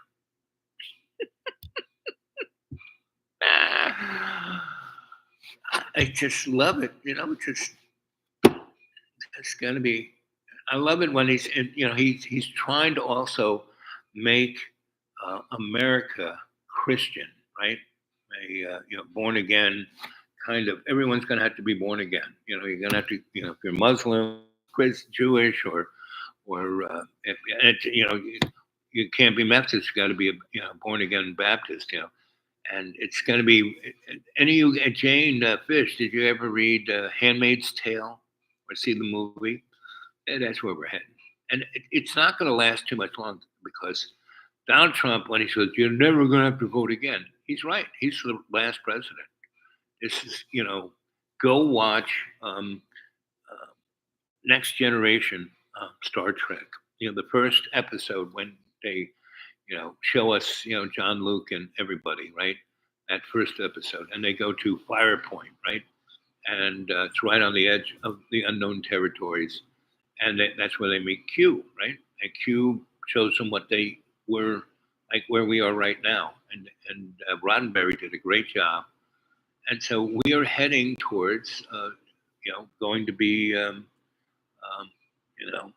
the Star Trek Federation, and what the Federation, go look at. Look, I got a Donnie Chump thing going on back here. The Federation is just a fascist organization. It's a singular thing. Everyone has to do the same thing. Yes, you got a nice little box to live in, kind of very postmodern furniture, and you wear these kind of cute little short dresses, togas, and tunics, and real bright colors, and you zip around in your spaceship, race car, and But basically, the Federation is a fascist organization, so that's what we're heading for. So it should be fun, and it's going to happen relatively quickly, and there's going to be a disruption of severe magnitude. Like I said, my geologist friends, my earthquake and volcanic friends are saying that the New Madras Fault is about to. So, Fish, that's right by you. The New Madras Fault kind of goes right by up to the Mississippi, and from Canada down to the Gulf of Mexico. And go Google the Madras Fault, everybody, and see. We've had earthquakes. There was a thing called the mud flood back in the 1840s, where it wiped out half of everyone in the United States. We don't even have it in our history books, right? You go look up mud flood, look up. Basically, when that happened, the only survivors were kids, right? And so there were thousands, hundreds of thousands of kids, and they basically put them all over America as slaves, as indentured servants. And I mean, that's a bit of American history that we really don't talk about. But we're about to live it over again. It should be fun. Go read about or watch the movie Gangs of New York. We're about to have that again, right? And it's not what you think it is. Go watch the movie, right? And it'll be very interesting, right? So, and you can have any ideological point of view because that's all it is, a point of view, right? You can think Donald's the best. I love Donald. He lies so much. He tells the truth. I mean, he really does. I mean, he really, really, really, really. It's kind of interesting. He said, "Oh yes, he's one of his executive orders. He's going to let go all the truth about JFK's murder and Robert Kennedy's murder and Martin Luther King's murder, but pretty much that's about it. He's not going to really go into anything about extraterrestrials until they show up, right? And we're going to have one of those too. We're going to have a red flag or a black swan of alien invasion, and that's why we had that movie, Independence Day, to give us a heads up of where we have to go with this. So it's I just love it. It's just I'm a guy who's I'm not really I'm ready. I've died so many times. Death is not a big deal to me. I'm here to serve God. So whatever God wants me to do, I'm down with it. And that little thing that the last guest I had there, Rev. So he was a reverend, and he's a hero because 9/11 happened. He was where I was in Virginia as a reverend up in the mountains to the poorest of the poor people, and he had been up there 7 years, and he had a theologic degree. He could have been any fancy church he wanted, but he picked to serve the poorest of the poor, right? And he froze to death, and I used to go up and help him out with stuff. And then 9/11 happened, and he went off. And first he was a Marine, and then he got blown up, and he couldn't be a Marine anymore, so he joined the Army as a reverend, as a chaplain. And he was one of the only guys who went out in the field instead of staying back in the city and eating roast beef with the bishop. He went out there and helped the soldiers out there, right, who were having real emotional issues. And he got blown up again, right? And then they tried to kill him because he tried to.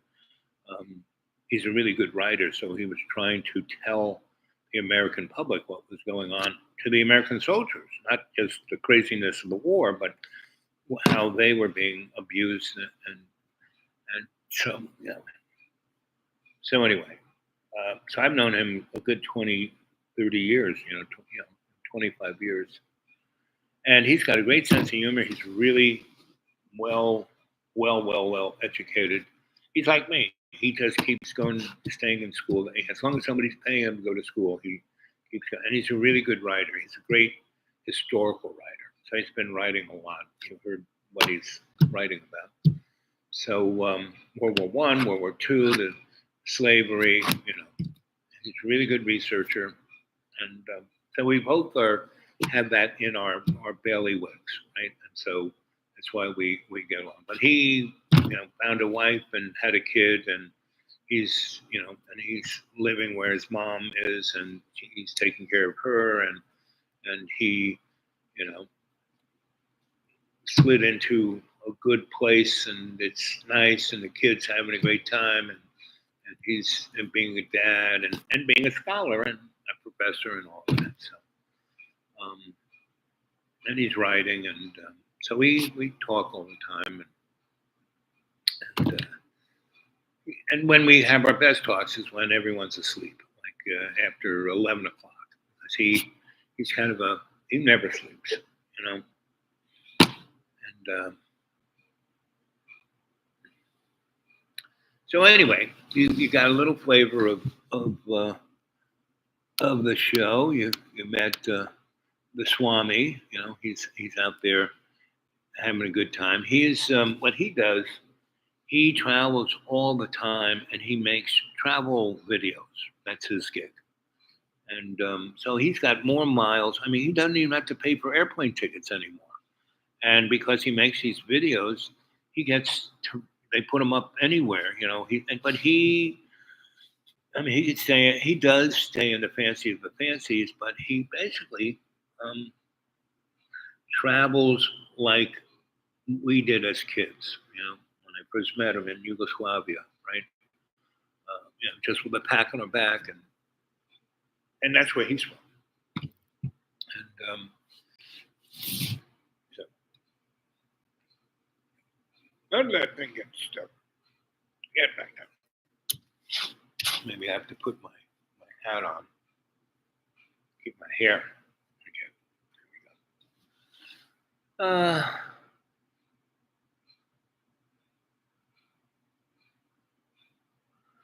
But yes, I love Donnie. You should go read some of those. They were all up online, so I was reading them. And when I came across, he said that you know, your gender is described at insemination. Well, that's like again, whoever wrote that for him, who thought they were doing, they did their science homework. I mean, anybody knows anything about reproduction. Once the egg gets, fertilized, there's a period where it doesn't have a gender. It's just a little polywog, right? It's about 6 weeks before the hormones come down and you're either a girl or a boy. That's when you are described as what gender you are. And that's why people most recently have had gender dysmorphia because of all of the pollution. All of this, it really comes from Teflon, really, because there's this little thing that makes the Teflon. It's called PFAS. It's a kind of chemical that is a generic kind of polymer that basically is put in any kind of plastic. And it seems to have a real effect on that little, when the hormones come blasting down after 6 weeks on any animal, any mammal.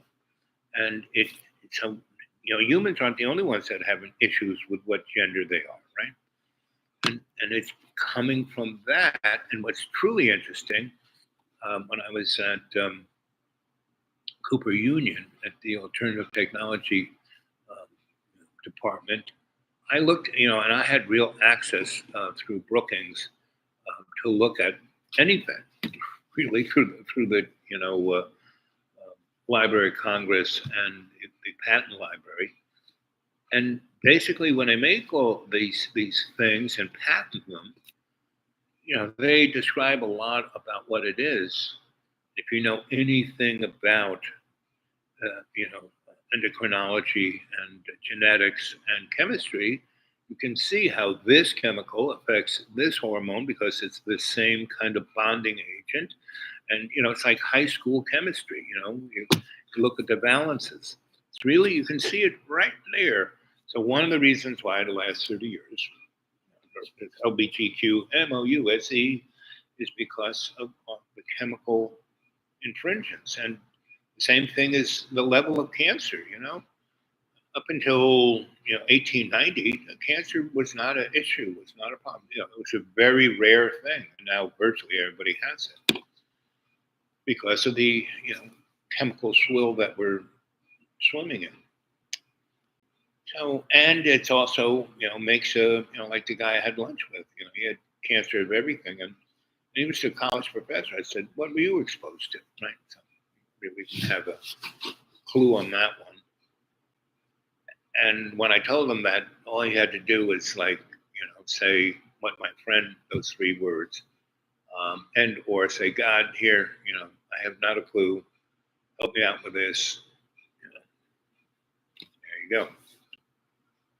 So the show has been going on for an hour and 40 minutes, and it is a social contradiction.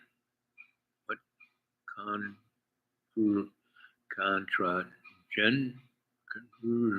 okay, who knows?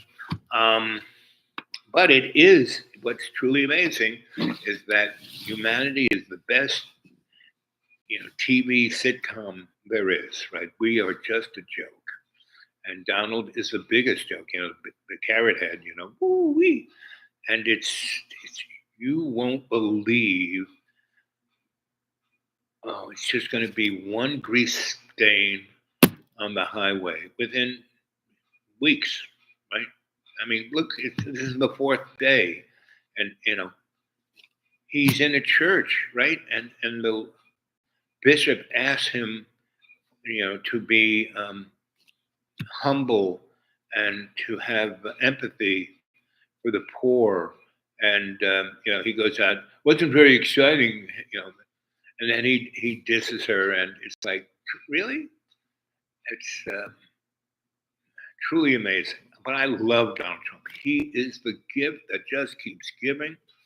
And the rest of the chuckleheads, it's like the Our Gang comedies. I don't know, I'm aging myself, but Muggs McGuinness and all the rest.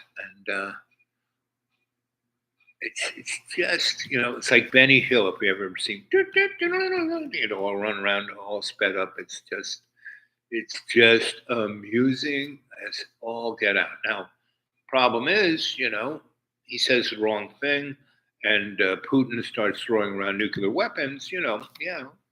But I would say the powers that be, the people I call, the powers that shouldn't be, or the hidden hand, they basically want to get rid of at least 4 billion people.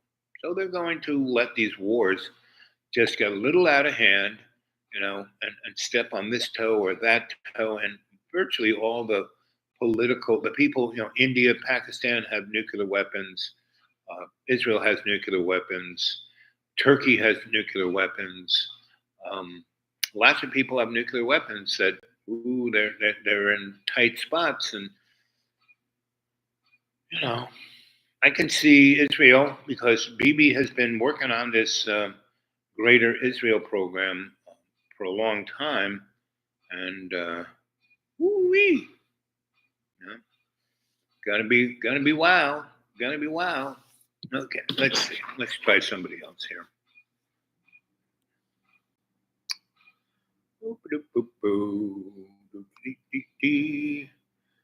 We'll call up. So you heard 2 of my more righteous brothers. So here's another brother, and I like this guy a lot, and I've known him at least 20 years, and he's a academic, right? He goes by the textbook. He thinks that the best thing that ever happened to humanity was corporations, So all the stuff I talk about, he just really, goes apoplectic, and so that's good, It's my attitude. That's good. Okay, here we go.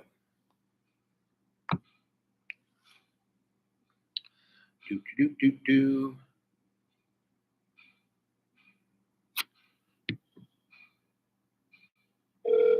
There we go. Hello? There he is, the man, the myth, the legend. What you know? Oh, I'm just having a great time watching Carrot Head. He's the gift that just keeps on giving. Did you see this? He's considering going to Gaza. Did you see that? No, that sounds righteous. Yeah, obviously. Right. The way I understood it was his guy Wyckoff, his negotiator, Right. said he was going. Right. Well, that would be good. I mean, he went to see the little rocket man in North Korea. No, I mean, Donald Trump He is such a disruptor. Well, it's a whole different ball game. Yeah, exactly. So, I mean, well, why mention the Rocket Man? well, because What's it's your point there? well, it's the same thing. Donald Trump went to see the Rocket Man, in North Korea. No one else did. Al, don't you understand the dynamic of him going to Gaza is a shitload of difference than the Rocket Man? Why? North Korea, Putting Israel on notice, is putting Congress on notice, is putting the whole goddamn world on notice. Well, he went to North Korea. No one else did that. Right? Well, it just seems like a silly analogy. That's all. I mean, Okay. Sorry, I'm being silly.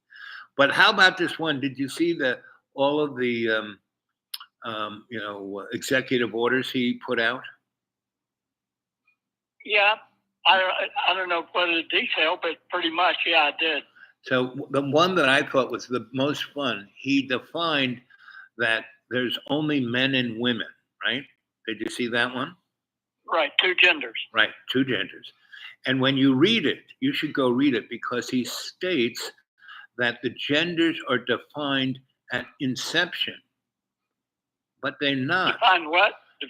Genders are defined what? At conception, when the sperm gets inside the egg, right? But that's not when the gender is defined. The gender is defined 6 weeks later when the hormones come down. So the way he wrote, so that means that that 6 week period, when the sperm gets into the egg and becomes a zygote, that zygote is a female. So the way he wrote it, as an executive order, he declared that everyone in America is a female. Meaning whoever wrote it didn't do their homework. They thought they were being smart by saying, at inception, that's when gender is defined.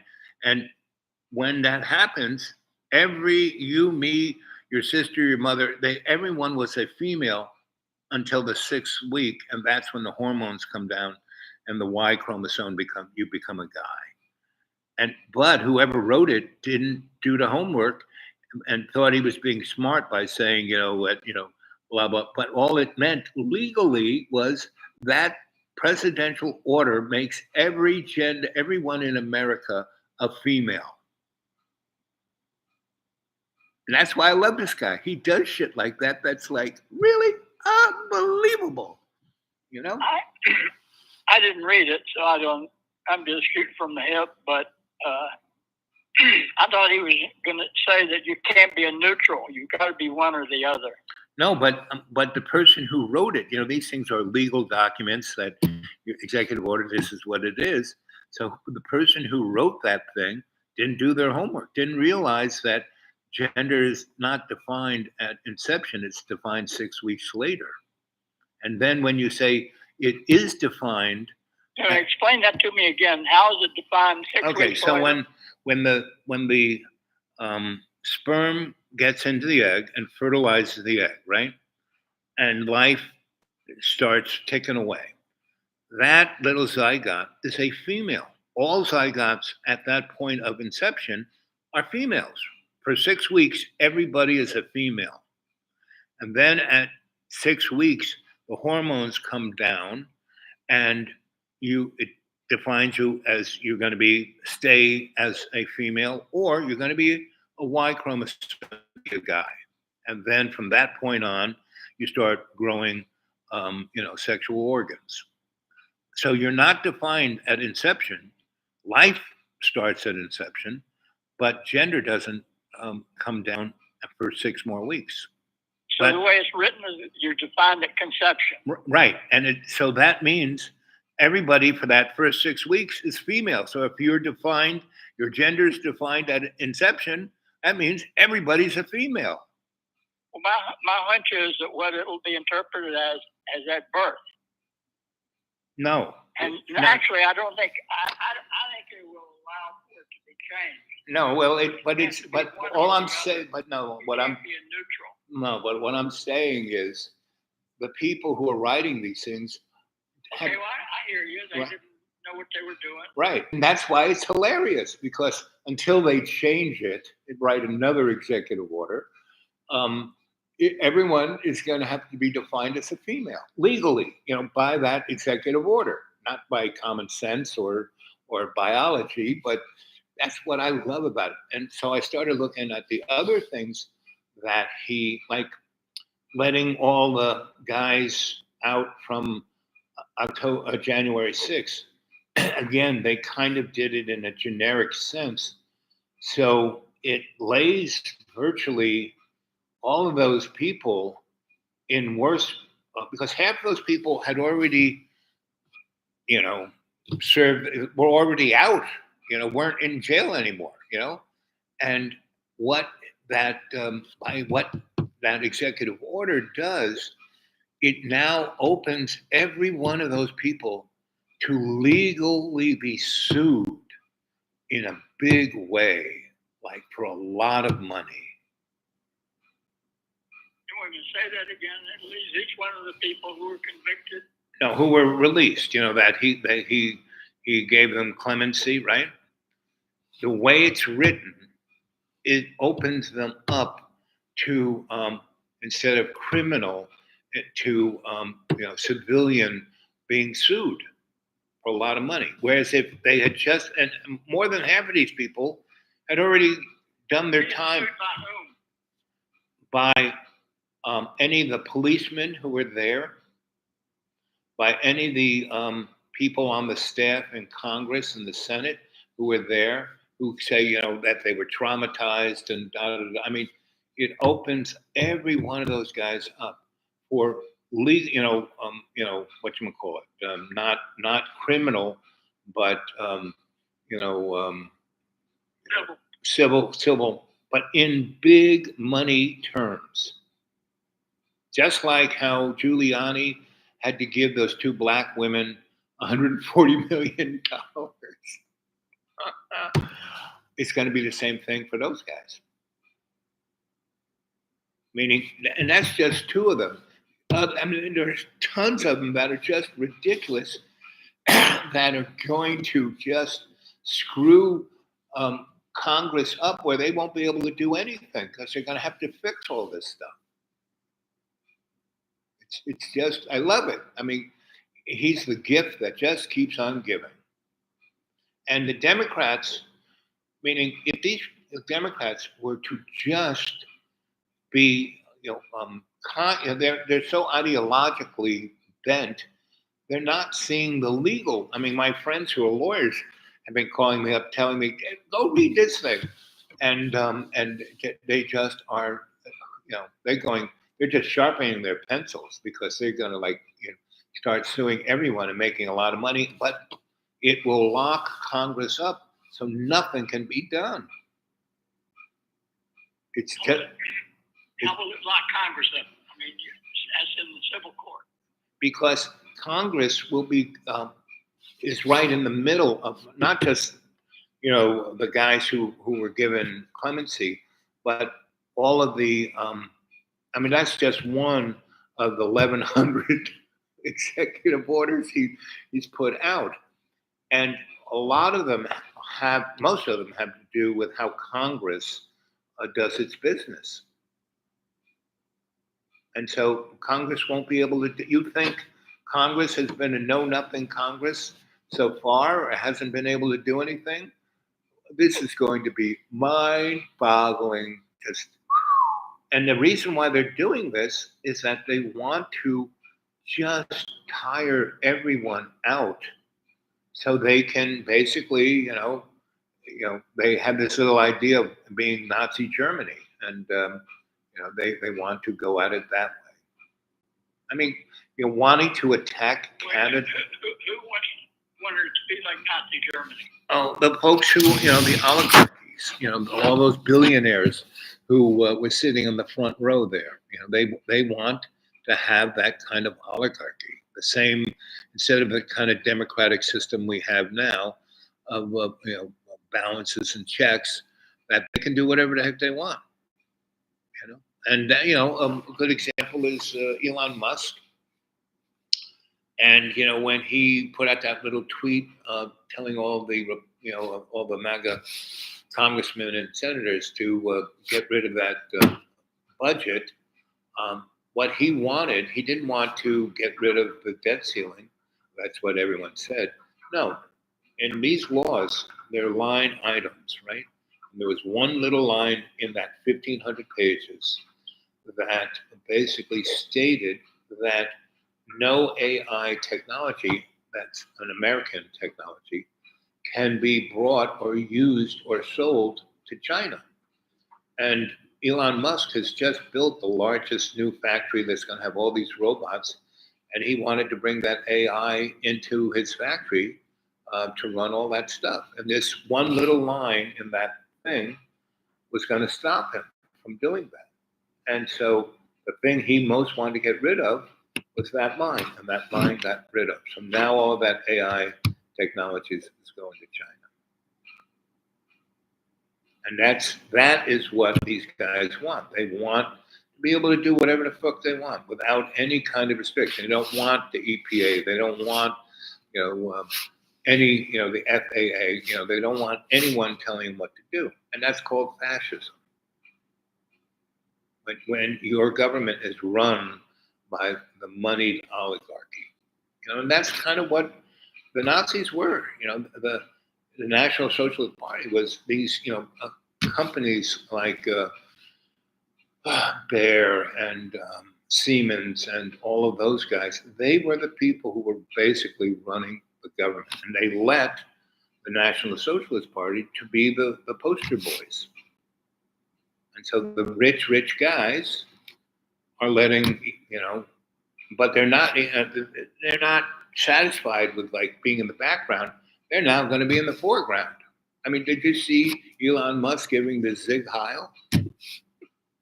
Whether it was or wasn't, it was so close to being what that really was the Roman centurion salute.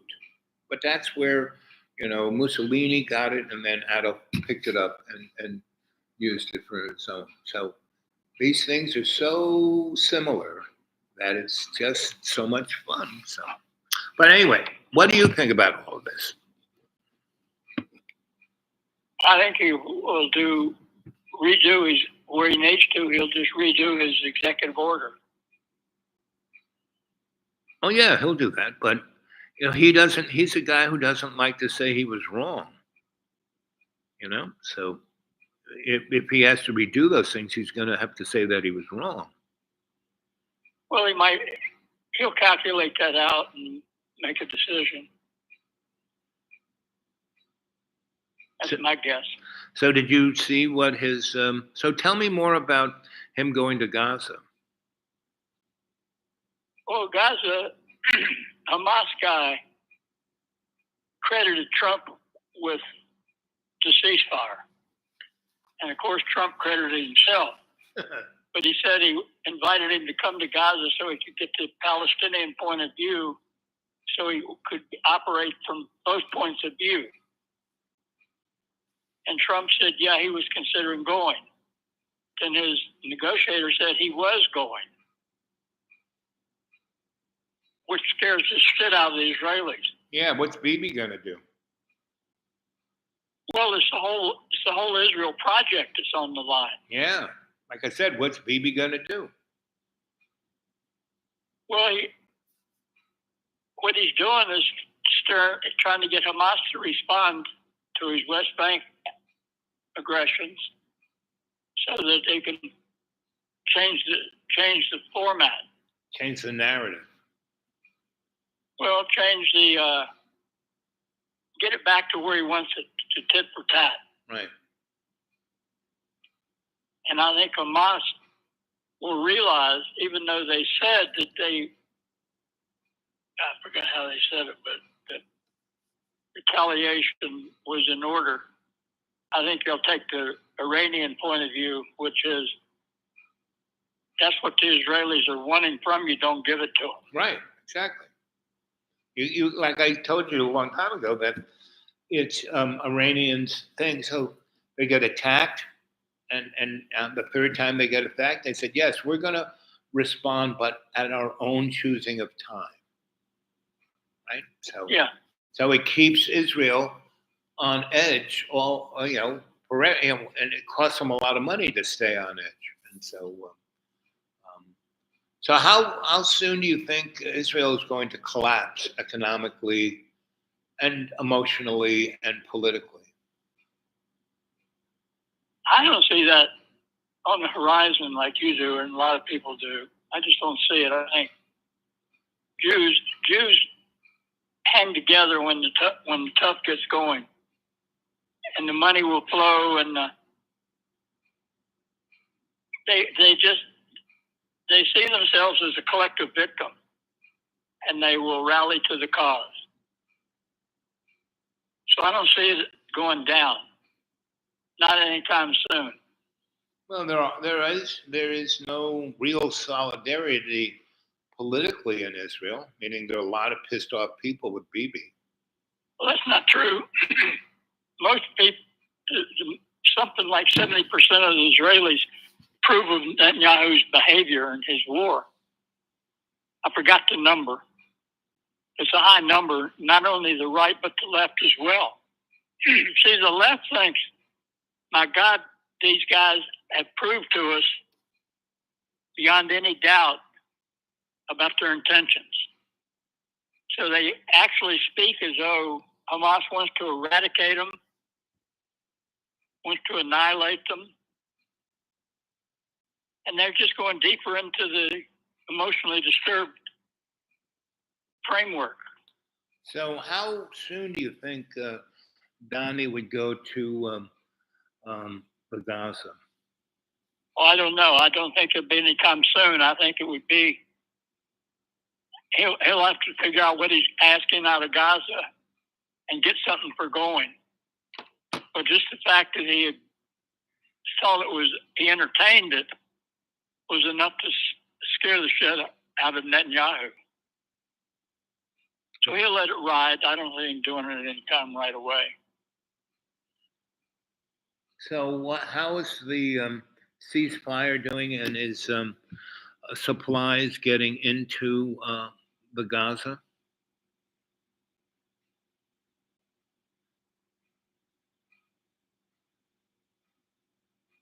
You still there? Yeah, would you say, how's the ceasefire doing what? I said, how is the ceasefire doing? Is supplies and aid getting to the people in the Gaza Strip who need it? Well, I think it's going pretty well. That's good. Yeah, I mean, Trump made it clear that that's the deal. And an American is in the next range to be transferred, so Netanyahu can't fuck it up in the short run. Unless Hamas gives him an excuse.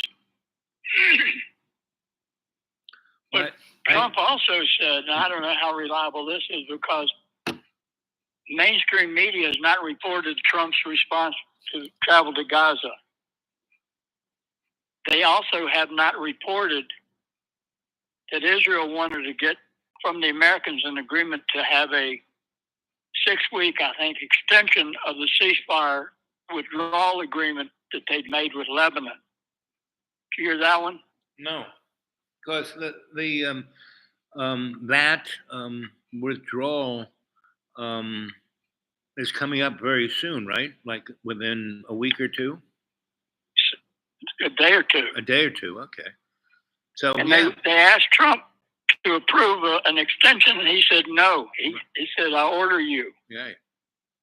He used the word order. And that was just in I don't have that really nailed down very well, because it was just in a title to a podcast from Hindustan Times.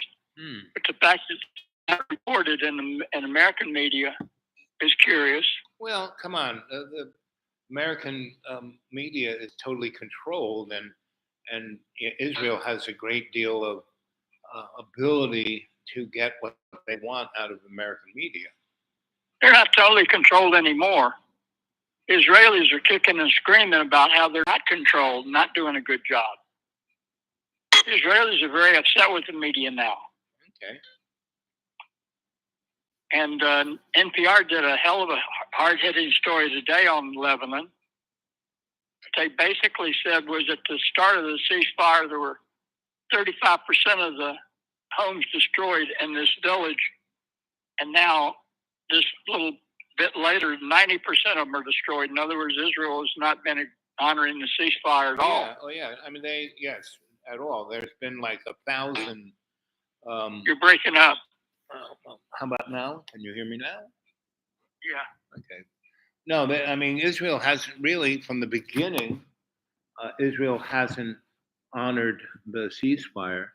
And Hezbollah has just been documenting everything that they haven't done and not responding and saying, okay, once the 6 weeks or however many weeks it was is up, that's when we're going to respond. And how we respond is going to be, taking an understanding of collectively everything you did, and we're going to give it back to you in spades. And so, so it's going to be up in a few days. Sunday. Okay, I could see those guys going, like letting go big time with all of their missiles that they still have. Well, I don't think so. I think when they got Trump telling Israel, you're going to have to follow through. We're not going to give you an extension. Right. I think that's a loud and clear signal to Hamas to hold back. Well, okay. So, right. Okay, so if America keeps doing that, Hamas will hold back. But the minute Israel says, fuck you, we're going to go all in, Hamas is going to go all in too. I think they're gaining too much by restraint. Okay, so I mean they're going to be restrained, but if Israel doesn't pull out and starts bombing the shit, they'll wait for Trump to do his thing with Israel. They're not going to fuck it up. So you think Israel? I'd be really surprised if they did. So you think that Israel will pull out Sunday? They will leave Lebanon. I'm not saying that they will. I doubt that they will. I'm not sure how it's going to happen. It hadn't been reported. That makes a difference. But it's tit for tat with Netanyahu and Trump. I mean, Trump's got Netanyahu on the run, and I don't know how it's going to play out. But Netanyahu can't afford to tell Trump to fuck off in public. He can do it in private. That's what bothers me about it not being reported. At what point do you think, because Netanyahu has been putting this thing together for at least 30 years, and he's getting old. I mean, every time I see a picture of him, he looks worse than he looked the last time I saw a picture of him. He's like getting old fast. And he just was in the hospital, and at what point do you think he's going to say fuck it, and he will just unload everything he has on everybody? I don't think he'll do that because Trump wouldn't stand for that. Trump would then is too liable to say, I'm gonna condition the weapons I'm giving you on, as you pointed out, on self-defense. Right. That's what Netanyahu's afraid of. And Trump will only do it when Netanyahu embarrasses him in public, ignores him in public. So what happens if Netanyahu's really getting squeezed on every element, and he says fuck it? Do you think he would just use nuclear weapons on Iran? No, I think he would do black flag operations. Okay. I don't think he's going to go to nuclear weapons. Okay.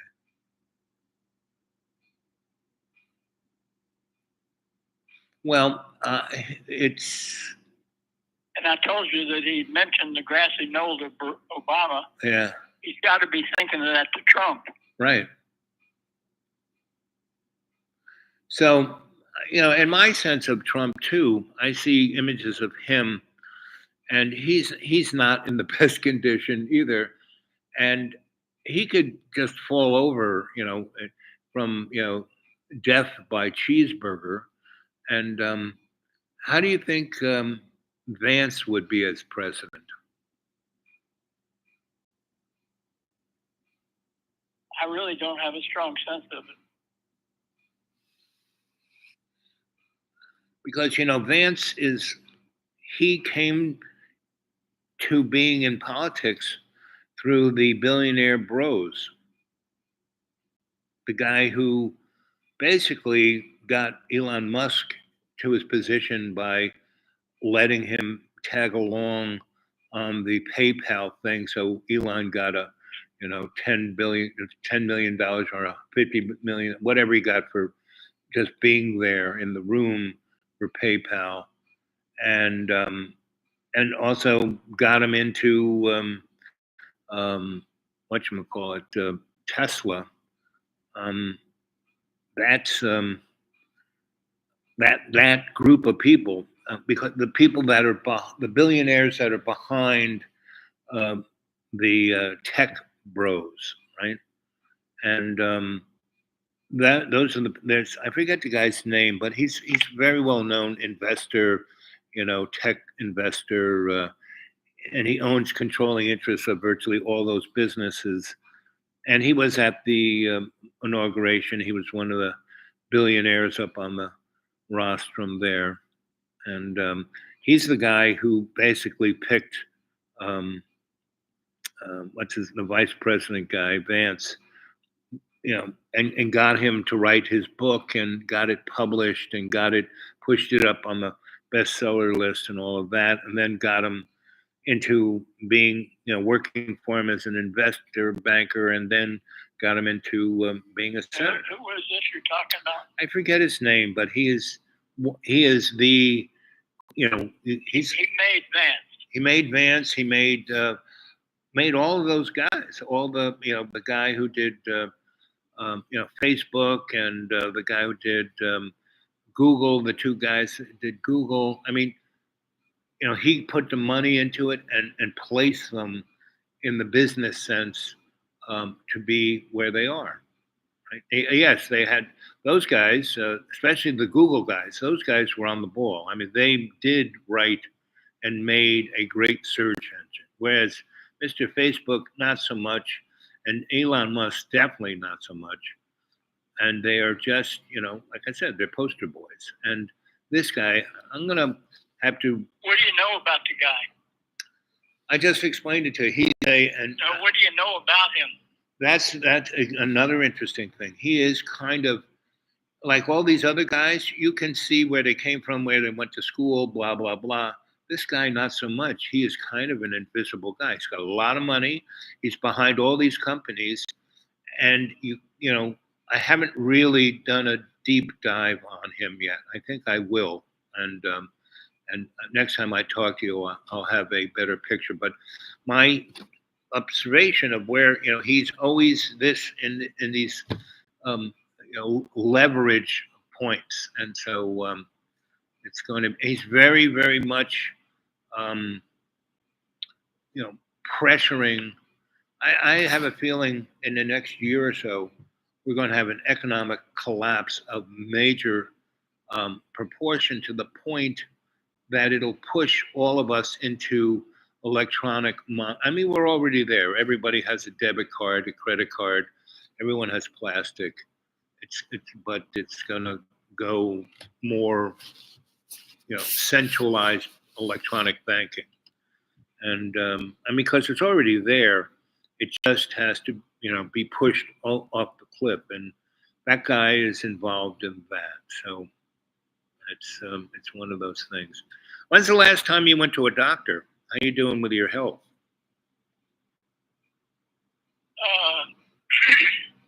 I went to an eye doctor here about 3 weeks ago. Got a prescription, went and got it fixed up, and one eye was way off. Oh, yeah. The glasses. Yeah. Well, that's always good. Got a hassle with that. Right.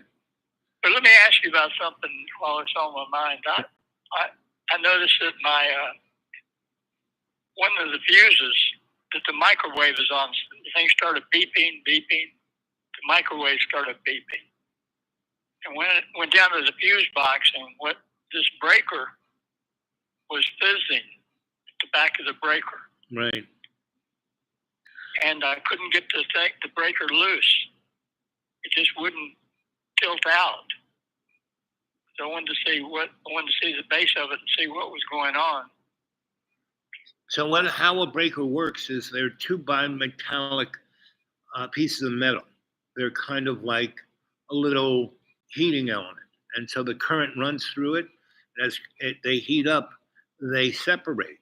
And there's a little spring, and they separate. And when it hits that spring, that's what clicks the breaker, right? So you have an appliance like a microwave, and a microwave actually pulls some serious current, 12 to 15 amps. And depending on the distance from your microwave to the breaker, if it's more than 20 or 30 feet, every foot past that adds 10% on the resistance. So if it's far away and that thing has been cooking for years, then what happens is that breaker is heating up. So why it's not coming What causes the fizzes? What happens is if I push this breaker in and wiggle it a little bit, then the light will come on. Right. And then it'll let go of it and it'll come off. Quit pressing on it. But I keep hearing this buzzing and little sparks flying from behind the breaker. So you hear it from the breaker, not from the appliance. Correct. Right. Okay. So what it is, that thing needs to be replaced. And but why would I not be able to get the thing loose? Did it melt it? well, it melted, and not only melted, the heat expanded it. So it's like really in there. So what you're gonna have to do is, you have to get your nice bright flashlight. You're gonna have to turn the main breaker. Does your breaker panel have a main that turns it off? Turns the main breaker. Yeah, that turns everything off. Right. So you do that, and then you kind of get a hammer and a screwdriver, and you kind of pry it out of there. But you have to make sure that panel isn't live. You don't want to do that live. And if it's really stuck, that means that sucker is really, Are there any spare spaces? Because the easier thing to do is to buy another brand new breaker. If there was a spare open space that you could put another breaker into, Just use another space. just use another space and take that wire and put it into a brand new breaker. If you can't get it out easily, if there was an extra space, you just go get a brand new breaker and do that. What do you know what amperage the breaker is? 15, 20 amp? What is it? 15. 15.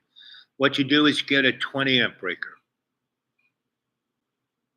and put the wire into that. And that way it won't heat up as much. And if something drastically goes wrong, the breaker, like a dead short or something, it'll snap off, right? And I would buy two breakers. I'd buy a 15 amp breaker and a 20 amp breaker, single pole, right?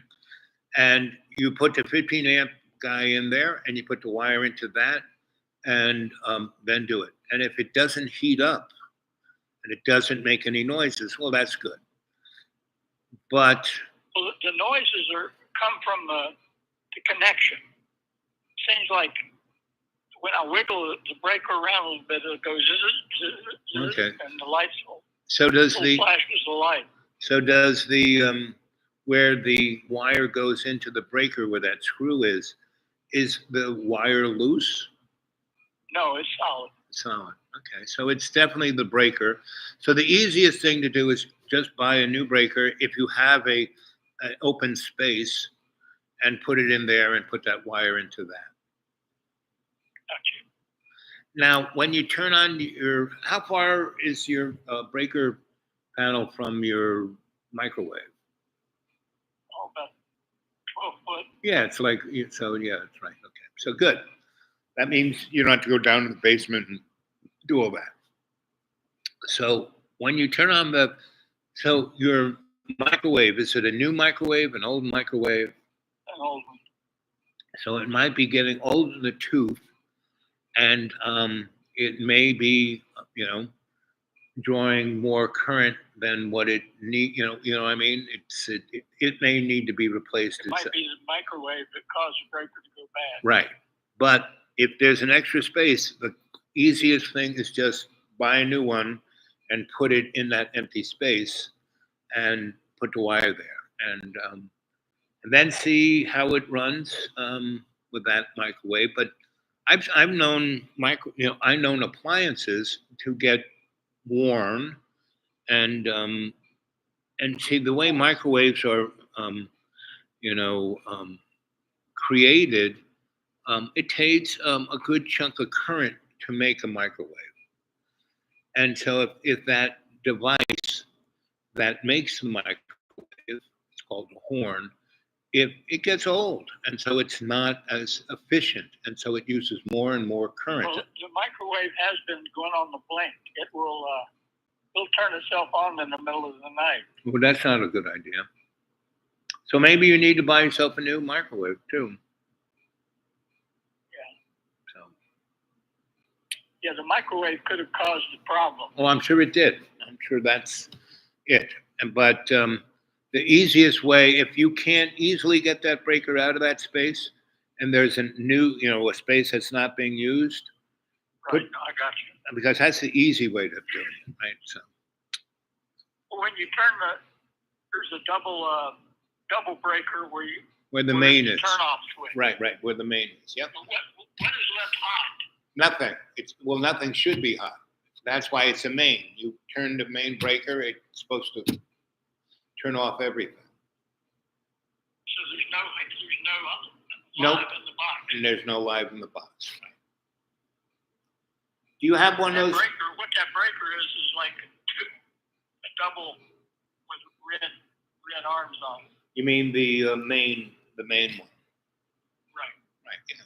It's probably a 200 amp 2-pole breaker. Yeah.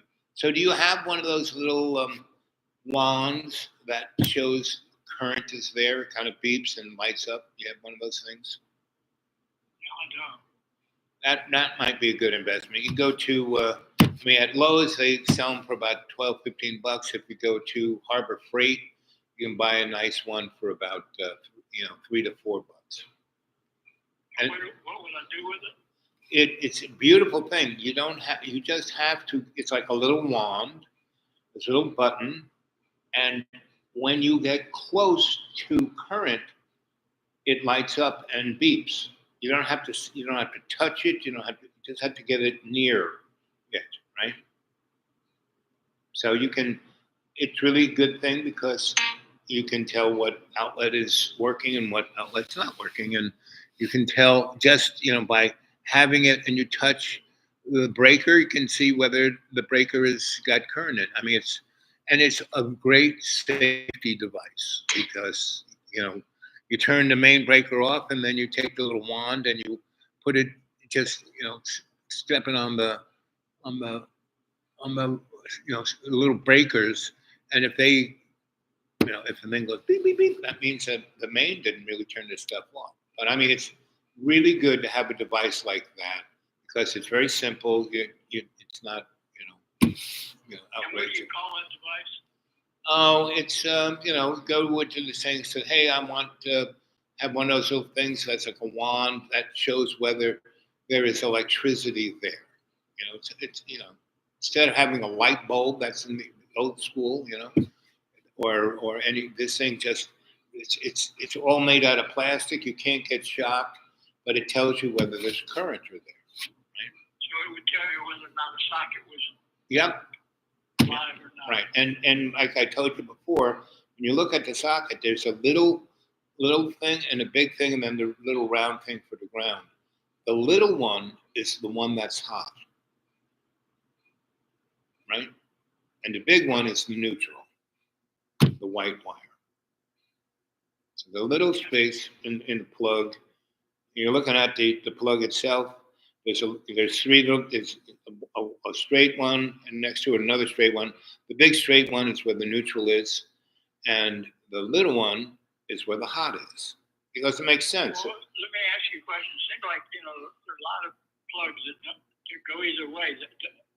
They didn't used to be large and small. Exactly. About 1960, they did, because it made sense. Because this way, you know which, just your average But person. it worked either way. Yeah, back in the day. But now, and it'll still. But see, they're different. So the plug on the appliance or the lamp now has a big thing and a little thing. So you can't turn it around and try and stick it in there. It won't. It'll go only. The little guy goes in the little guy, and the big guy goes in the big guy. They did. It's a safety thing. It's a common sense kind of safety thing. Because you can have an appliance that has, the hot wire goes from the outlet into the appliance, and then there's the switch, right? And back in the day, if you could put it in either way, what would be is that you would be putting the hot through the whole appliance, and the switch now switched the neutral. So that meant everything in that appliance was hot. But with the little plug and the big plug, now the current goes into the appliance to the switch and stops there. But if you could do either one and you did it the other way, that meant the rest of the appliance would be energized, which could be dangerous. So that's why they did that. When you get electrocuted, does it just kind of like grab you? Oh, it's see, the real thing about being shocked is, if not used to being shocked, it's a shock. And what happens to most people, the electrocution itself, the current going into your body, it's, first of all, the voltage 110, it's not much. Higher it goes, if it's like, above 100 amps, it can burn you. If it's above 220, if it's like 440, it's like, It doesn't grab you. It doesn't hold you. no, that's direct current. AC actually kind of makes you let it go. But the thing that hurts you is that it shocks you. Like if you were up in a ladder and you got a shock, most electricians get hurt by falling off the ladder. So, and if you, like when I was an apprentice electrician, my boss sent me, I spent a whole summer rewiring, a 20-story office building, but it was built in the 20s. So every office had a little teeny electric meter. And this real estate company bought it and was going to put a big new service and have one meter for everything, and then charge the people for the electricity for at whatever price they wanted to charge it, right? They were paying the utility guys. They couldn't make any money on it. Anyway, so I spent a whole summer changing like 400 meters over into a bus, right? And I had to do it live because these were, I did it in business time. And this was in the 80s, so they had, 70s. So they had some of those guys had computers, so you couldn't just, snap their power off. They'd freak out. So I spent a whole summer doing that. And where these meters were in the janitorial closet. I have no idea, but the whole closet was made out of metal. And there was a big sink, so it was grounded. So I was in this tight little closet. I was sweating my nuts off and fooling around with this stuff live. And I was, ooh, ee, ooh, ah, ee. I was getting shocked like 50 times a day because I had to do it live, right? And after a week or shocks didn't bother me at all. Just was. And the old school guys, I always had a wiggy or a tester to see about current. They would just lick their fingers and touch the wire to the box, and one finger on that, and then on that, and so the current would just go through those two fingers. Meaning, if you touched the hot wire with your right hand and touched a ground with your left, well, then that current could disrupt your heart. It would go like right through, from your right hand to your left hand and go right through your heart. So that can do it. But if the current was just going through two fingers, it's not going to hurt you. Unless it's high voltage and then it burn your finger off. So, On the little device, the little wand thing. yep. I think I've got one that has two prongs coming off of it. Two. Oh, that no. What that? Yeah. What that is that's an outlet tester, right? And it's got little lights that light up. You plug it in, and it turns the two reds. Does that do the same thing as the? Well, it does, yes. But see, the thing about the wand thing is, you don't have to plug it in. You just get near current. It lights up. Whereas the other thing, you have to plug it in. And this thing you can do it on anything. You can do it on just put it, touch the little, because it's like a wand, but at the end it has a thing that looks like you could stick it into the little part of the outlet where the hot thing is. It's like a plastic thing but you don't have to. Just getting near current, and it's really good. It's the same thing except much better. Right. And a lot safer too. And some of them you can get pretty sensitive ones where you can just go along a wall and find a wire in the wall. Which, if you have to find a wire in a wall, you don't have to cut holes all over it. So that, and like I said, it's relatively cheap and they're really good, and takes 2 little batteries, and that's it. So that's it. Well, I'm going to let you go. Appreciate that rundown. Yep. I'm always good for a little info on electricity or your body or anything else. And I'm doing okay. I'm here. I'm sleeping on concrete, which is no fun. But hopefully, has it been really cold there in Roanoke? It's been like today. It was 20 degrees all day long. It was sunny and it was 20 degrees. And It's been cold for a long time. yeah, and it's been like tonight. It's 8 degrees outside, so this ain't normal for us, and it's been this way all of January, and it's not been fun. So I can't even get to my house. The snowstorm was coming. I knew, and then I looked at the weather thing and it said, it's going to be cold for a long time. So I went to a place I could stay at. And, I'm being the, taking care of everything. Which is okay. And, but it's warm and I kind of have a mattress, but it's uncomfortable. It's not like my own little bed, So I look forward to get back to that. Hopefully, but it really doesn't look. I don't think it's really going to warm up. I mean, we'll have a couple of days. Like I might be able to get down into my deep green and get some stuff out of there. Because I left thinking I would get back the next day. I didn't realize I'd be away for 4 frigging weeks. So I'll probably be able to get in there on Monday or Tuesday. And, fix things up, get things ready, and drop some stuff off, get some other stuff, and go from there. And but I don't think it's going to get warm until end of March. I think we're going to have more, really coldness, like I said. I was never that worried about global warming.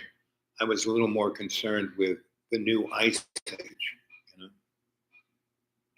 And the other thing, It looks like it might be possible. yes, exactly. And the other thing, I mean, we just got last 5 winters have been no problem. I mean, a couple of cold days, but pretty much all the winters were like 50 degrees during the day, 30 or 20 at night, not a big deal. When it was really freaking cold, it was minus 18 here for 5 nights in a row. even with heat, it still was fucking cold inside this place. Yeah. The other thing I'm a little concerned about is, you know, the new mattress fault. What? The new mattress fault. It kind of rides down the Mississippi and then kind of um, around St. Louis, cuts over into Tennessee, and is on the backbone of the Appalachian down into Georgia. And they've had they've had some, the worst earthquakes that have been in North America have been there. Not San Francisco was well known because it was a big city and it caught fire. And I mean, the earthquake really was all the earthquake did was rupture the gas lines and the water lines, and the city burnt to the ground. The new mattress fault basically forced all the water in the Mississippi to go the other way, and then it let it go, and it just turned all those states into mud. It was called, if you were to go Google the mud flood. So they had one of those just after the Civil War, and it killed like a fifth of all the people in America. And you don't really, it's not in our history books. I mean, it's there if you go into databases, if you go look at newspapers and that kind of stuff, you can find it. But it killed about a fifth of everybody in America.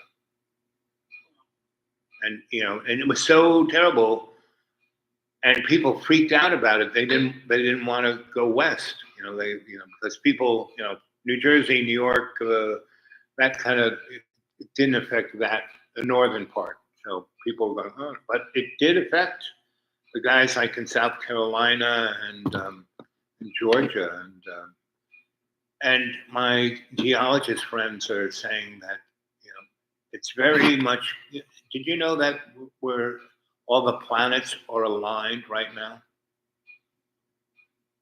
Yeah, I did hear something about that. And it hasn't been this aligned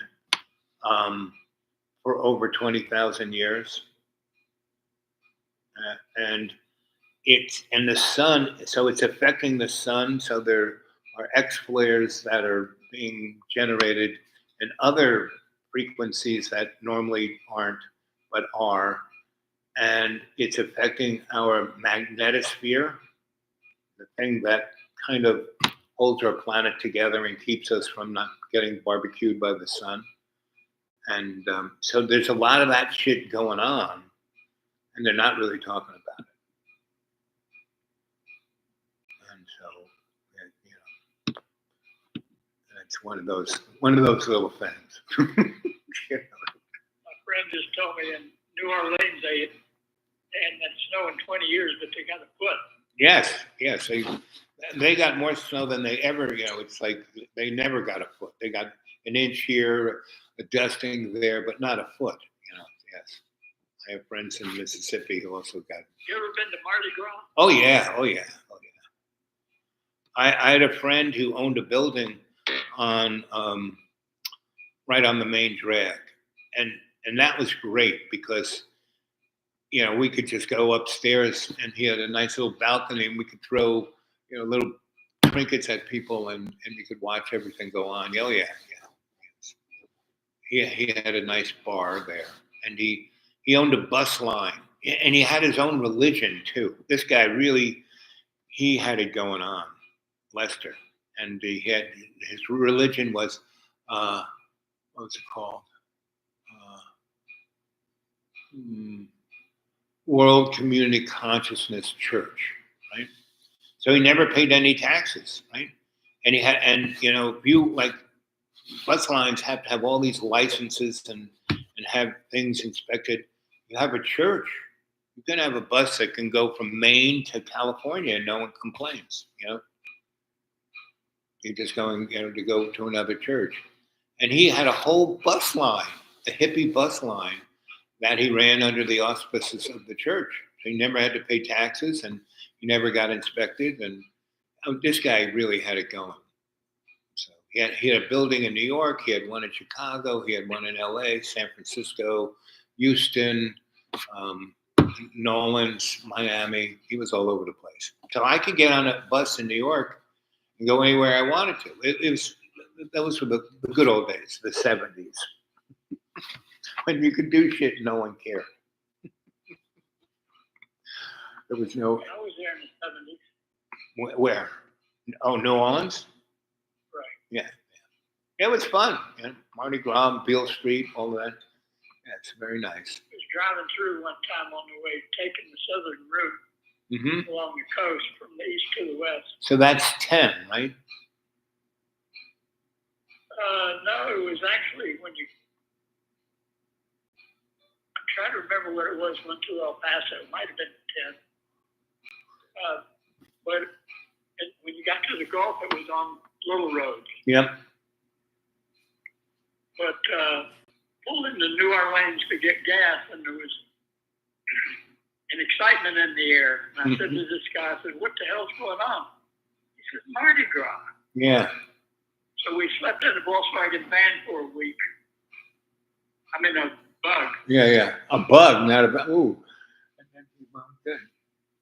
Yeah, I mean, that was pretty cramped after a while. But, King Rex is the last parade they do. Yep. Hmm. And he ends up at a square. Forgot what the square was called. But anyway, King Rex threw out a live duck and throwing out the necklaces. Right. And I made an effort for the duck, and I got there, and there were two of us that had our hands on the duck, an Oriental guy and myself. And I said, "Shit, man, I don't want this duck." Right. And but I could have had it. Right. Well, that's what life's about. Those kind of moments. So you're lucky that you were there for that. Yeah, it was unusual. Because most people really don't have that kind of experience. They have the more Melba Toast, go to the hotel, kind of get drunk, kind of, not the real deal moments. Right? And that's what life's about. That's what we're put here to do is to have those experiences, because that's the only. And I've been writing about this. Pain is the only way we can learn. Meaning, if it was all rainbows and unicorns, we'd be puddinheads. We would have no idea what's going on. But with pain, we kind of learn about stuff, because there's all kinds of pain. It's not just getting hit by a 2x4. So it's, but that's life. That's pretty much. I've had a lot of pain in my life. But I am very blessed to have it, because so much better things occurred out of that pain. Understanding, appreciation, growth, all the above. And I have a sense that's why groups of people constantly put themselves in a place of pain, because they really don't learn. Like the Jews, they constantly do this. They haven't learned anything. Because it'd be so much easier to get along with the Palestinians, because they basically are the Jews. They're the same. They come from the same root base. They come from the same neighborhood. They have the same experiences. They kind of look alike. It's just an amazing thing. They're cousins. Yeah, they're cousins, and it would be so much easier to get along with them than to try and kill them all, right? So Something I realized a couple of weeks back was that the Jews exaggerate everything. I mean, they bring these women hostages back from Gaza. Instead of seeing them happy and their hair braided and spirits up, they want to act like the Palestinians are monsters, and look Right. how they treated them. Right. Everything, always finding their victimhood, always exaggerating, always doing deception. And if you live by deception, you can never be secure. No, that's for Kind of sure. like telling lies. You've told so many lies that you don't know where you are. Right. No, that is so true. you have to be honest with yourself and everybody else if you want to have security and happiness, you know? Yeah, I just heard this. We listened to a video of this guy who's a rabbi who has different guests on, mm-hmm. and his point was how the Palestinians wanted to eradicate them. I mean, it's like eradicate the Jews. Right. That's their theory. Right. I mean, when all they really have to do is just beef up their border guard. Or get along. You know, if they were one country and got along, basically, if the Jews and the Palestinians got it together, they would be unstoppable. They're both, you know, races that manifest amazing things, positive things. Well, they actually need each other Yeah. to become whole, Right. because both of them are tied up with being the victim, and victims don't take responsibility for their behavior. Right. Something I learned a long time ago. I was probably in like the second grade. I would walk to school. It was about 8-10 blocks. I'd go down. I was going down this alley, and for some reason, I wanted to. I didn't go to school, Mm-hmm. but I knew it was a no-no. So I made up a story about something bad that was going to happen to me if I had kept going to school. In other words, I lied my way out of it. Yes. So how did that work out? It worked out okay. They said, well, poor thing, you know, you might have been irrational, but seemed like you believed it. It got me out of the dilemma I was in. I didn't have to pay a price. Didn't have to be accountable for my behavior. Which is And it never. was that Which is experience that taught me Yeah. what's going on with the Jews. Yes. So now the question is, so you got away with it that time. Did you say, okay, this worked, I'm going to keep doing this? No, I really didn't. So Probably why, never did it again. so why didn't you do it again? What made you realize that wasn't your path? I don't think I realized it. I think I just didn't do it. I never had a reason to do it, and I never acted irrationally like that, where I had to find my excuse, make my excuse, or make myself believable. But the main thing was that because I was afraid of what might happen to me, I got away with it by doing something that was wrong. Right. By the way, that reminds me, one time I saw Ray Charles at an airport, Mm-hmm. and he had a tall guy with him, and man, they were walking 30 miles an hour. Right. They were heading for their airplane. They went to a side door down the hallway, and then a side door. It was probably a private jet. Yeah, yeah. But not long before that, Ray had said publicly about his drug use. He said, "Look, every man's got a right to be stupid." So I caught up with him and said I appreciated him clarifying that point. He thanked me, and they kept on their way through the door. Yeah, yeah. But they were walking like I had to run to catch him, Right.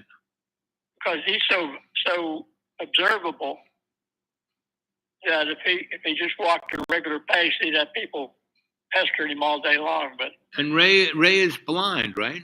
Or was Right. Right. Yeah. yeah, he had the guy with his hand on his arm, and they were Right, just right. scooting down the airport. I when I was younger, I grew up in Harlem, and I had a lot of different friends. I mean, you know, we're tight, and over on the east side were all these European people, and the center was black, and everyone on the west side, we call them Caribbean, but basically Hispanic, but anybody who was brownish, right? And What's that?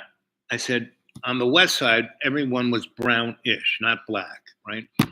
And Right. the center was black. So I had a lot of different friends, and we went to this public school, and I was still not even public school age. But my grandma knew the principal and a lot of teachers in the school, and was in Columbia, the university. I mean, it was an amazing school. And, you know, it always amazed me how today everyone's got to speak English. Well, man, that school had like 120 different languages, because the people were from everywhere.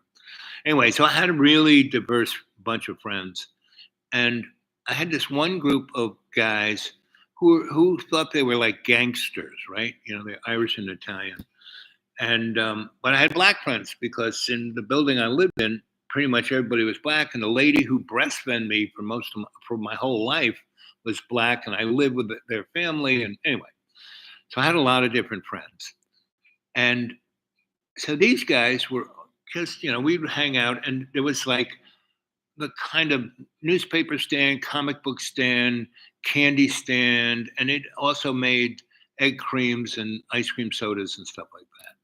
And that's kind of was that part of the neighborhood that people hung out there. And so I would hang out with a guy, and the guy who ran it was the nicest guy, and he would give us bubble gum, penny candies, it probably cost him 1/100th of a penny. Anyway, and this guy was really nice, and all these guys would steal from him, right? And he never caught on, but I caught on that he caught on and didn't do anything about it, right? And he caught on that I didn't steal. And so one day he said, you're quite an interesting young man. And I said, why? He says, well, because you are probably one of the most observant people I've ever seen. I see a lot of people every day, and I'm a pretty observant guy myself. And you don't steal, I see you doing things like you go in, you read a magazine, you look at a comic book, you do this, you do that. There is many points you could just roll that up and stick that in your pants, so I'd never catch you do that. Because I see that, I see you putting the magazine down, but I never seen you pick it up, There was a whole period of time that you could steal me blind, and you don't. Because I constantly see you putting things back rather than just walking, anyway. So he said, why? I said, well, these guys, I hang out with these guys. They're kind of fun. But I have other friends. And my other friends, especially the black folk, they stole nothing. It was quite amazing. They stole nothing. And they were the most honest folk because they were always doing something. They were always moving forward. They were going to be a musician, they were going to be a dancer, they're going to be a writer, they all had a thing, because the school we hang out at, the school really motivated people. If they saw that you had something you were talented at, they really had a great effort in motivating you to go in that direction. Anyway, so I had a lot of that all around me, and I just saw these chuckleheads who would steal stuff, and they were going nowhere. At like 6, I said, these guys are going to be like this for the rest of their freaking life. Whereas all these other kids I hung out with, they were all going somewhere forward. And I said, that seems more interesting. So I never, from that, I never did lie, steal, or cheat, but I took like an oath to myself that I would never do that. Right? And there have been so many times, like, this guy I know who thinks he's in the church and blah, blah, blah. Well, he has set 3 or 4 of his houses on fire so he'd get the insurance money. Everyone knows I've never got caught, but everyone knows that. And like he's a deacon of this church, He's supposed to be setting a good moral thingamajig. And my car broke down, and right in front of me, it like died, and I was heading towards a cliff or the side of the mountain, and it was doing like 1.5 miles, and I could have easily just opened the door, stepped out, and let the thing go up the cliff and collected the insurance. But I didn't. I turned it into the hill, and it came to a stop, and got it towed to the mechanic, and they said, "Oh, your engine is totally toast."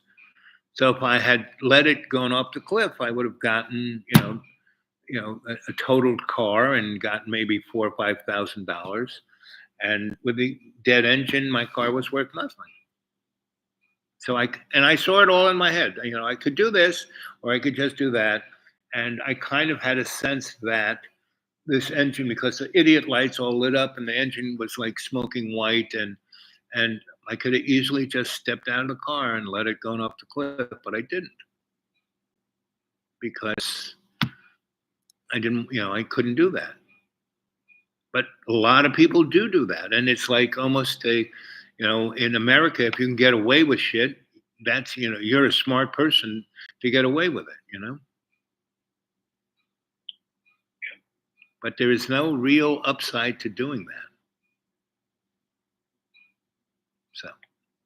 So you have that. You have that sensibility in yourself. That's why you don't do it.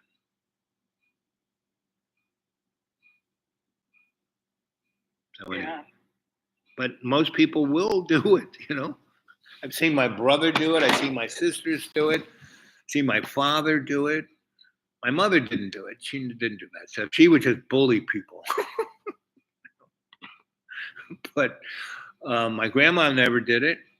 All the black people I grew up with never did it, especially the grandmas. They were, and that's the real thing I'm seeing missing, especially within the construct of what I'm dealing with here. Because I deal with a lot. I'm always here, so I'm always the guy talking to the people who have problems. And the major problem they have is themselves. They haven't their whole life navigated themselves to their better self. So now they're in their 50s and been doing too many drugs, too much booze, too much this, too much that. Their body's falling apart, and they're miserable. And it's and I think that's one of America's biggest problems. And based on the fact that we stole everything from the indigenous people, we murdered millions of people to get materialist stuff, and we're still doing that. All the wars we've had were all about, getting over. Did you watch the video you sent me about the Islam Yes. Muslim religion guy? Yeah. What'd you think of that guy? He had it down pretty good. Yeah. I mean, let me see. How would I say it? It's not that everything was so right on. He had a very good storyline, a very good line of reasoning.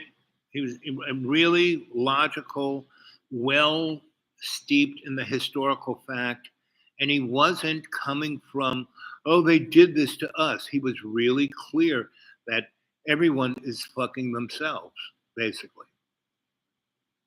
Yeah. So there you go. There was, a Arab guy who was like, I was blown away. More than all the other people, like Colonel, what's his name, and Scott, and all those guys. They have their own shtick, and there's a lot of truth and good data and information that they have, but they're coming from their own. This guy had a real clear perspective that wasn't like coming from an ideological base. I thought it just blew me away. That's why I sent it to you. Yeah, it's definitely worthwhile. Right, and he's got a lot of them. I don't know how many I sent to you, but he's really. And the other guy, my economist guy, who I like, Peter, whatever his name is, I like his take on certain elements, but he too has this ideological point of view. This he's coming from an economist point of view, which is not a bad thing if you're not stuck in it as an ideological point of view. You know what I mean? Do you know what I'm saying about that guy? Do you pick any of that up from? Yeah. Yeah. Yeah. So, he definitely has an ideological point of view. Yeah, and he's got a lot of really his whole shtick on the demographic motif of the population is a very important one that most people really don't talk about. It is one of the major crux of the Russian and Chinese and America, you name it, and all the countries that are in conflict have a demographic issue. And like why Russia is doing what it's doing now. This is its last point in time where it's going to have a population that they can do this.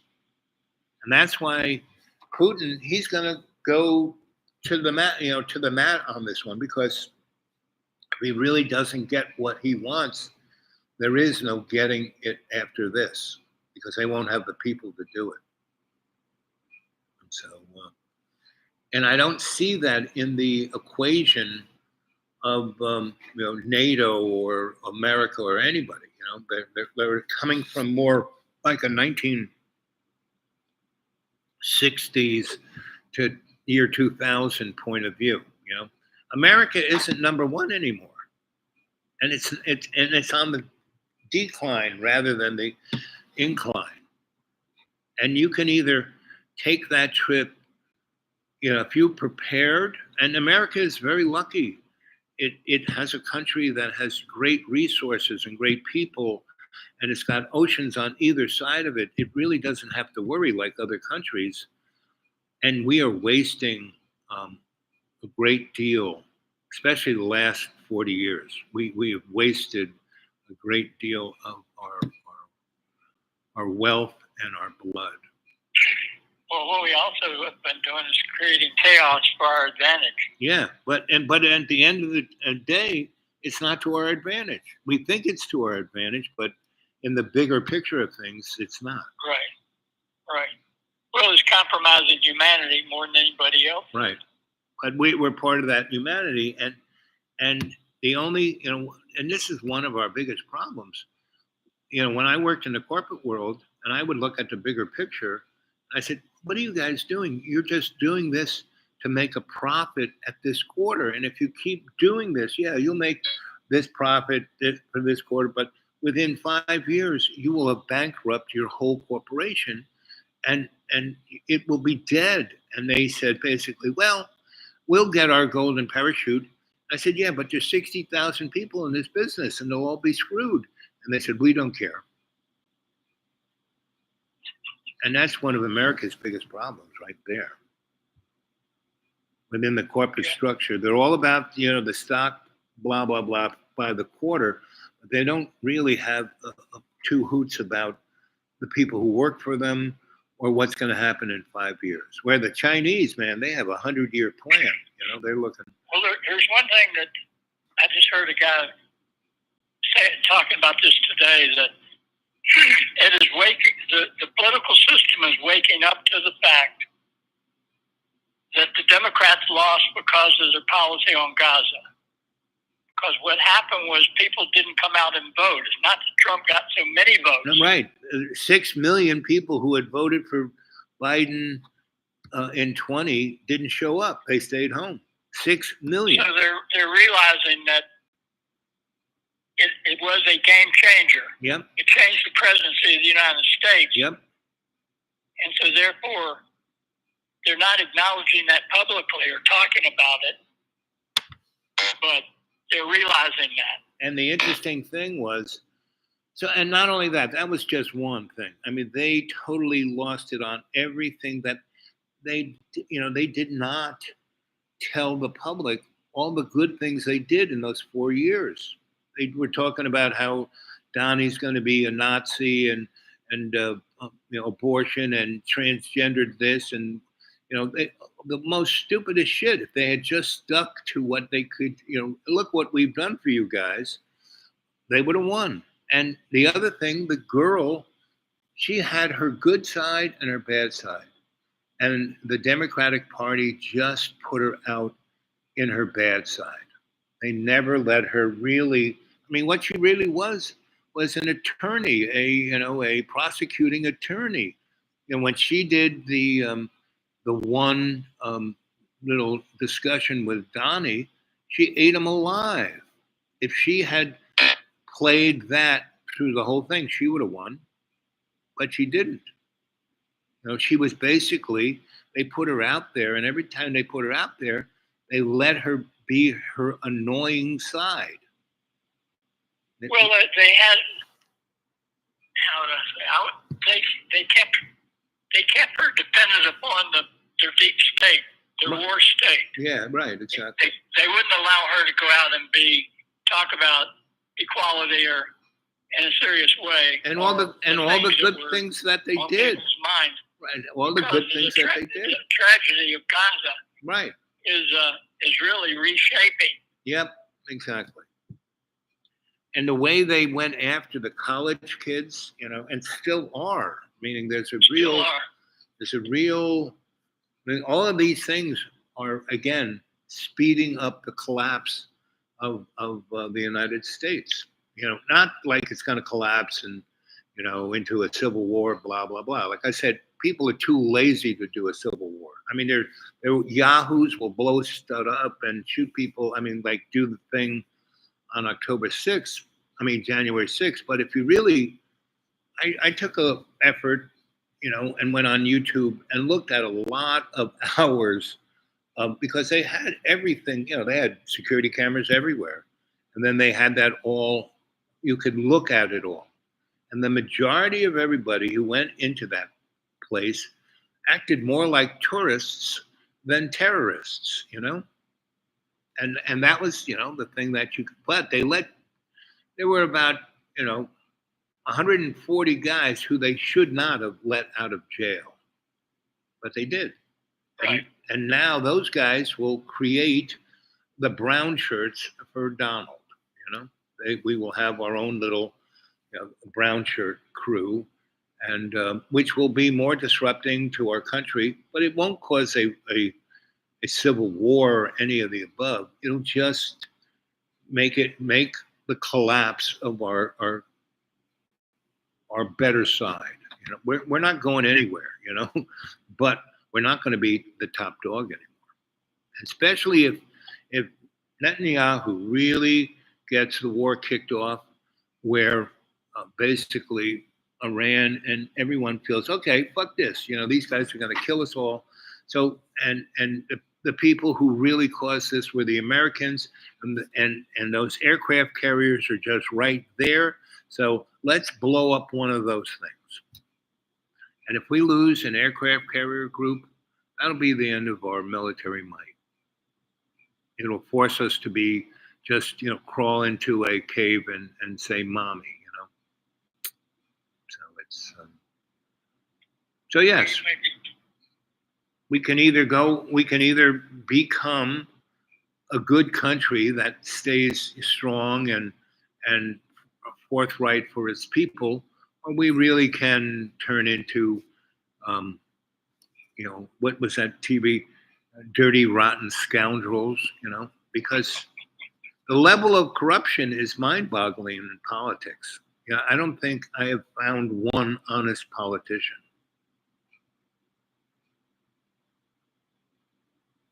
Maybe Massey. But they all still bend the knee to whatever they have to, right?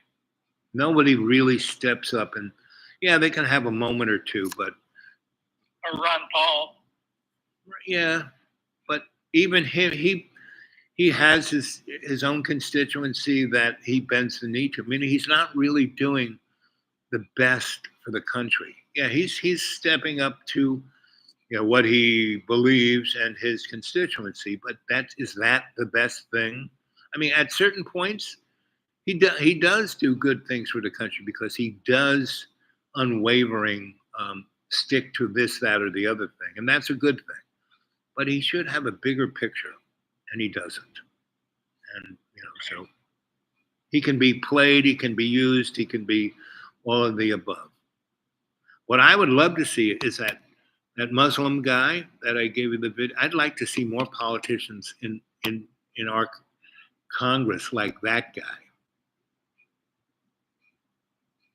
Because he, and the real thing that I liked about him, he was like straight up, it's really unbelievably logical, but he had that level of humanity, of compassion. He wasn't an ideologue, which was pretty fucking amazing. So, and I constantly am the believer in the best will come out. Not that it's not going to be a shitstorm between here and there, but I'm just amazed we're still here. Meaning that 10 years that I dove into the pool of hedonism, I did it because I had access to certain information that I couldn't believe that we were still here, that we hadn't blown ourselves off the face of the earth. And so I said, fuck it, I'm just going to have a good time. I'm just going to, I'm already, I'm pushing, I'm heading towards 60. I'm not going to be around forever. I've had a great, I've done a lot of great stuff and done amazing things. You're not 60 yet? No, I'm pushing 80 now. Now this. What year were you born? 50. All right. You got a ways before you're pushing 80. Well, I got 5 years. Right. My birthday's in about 2 weeks.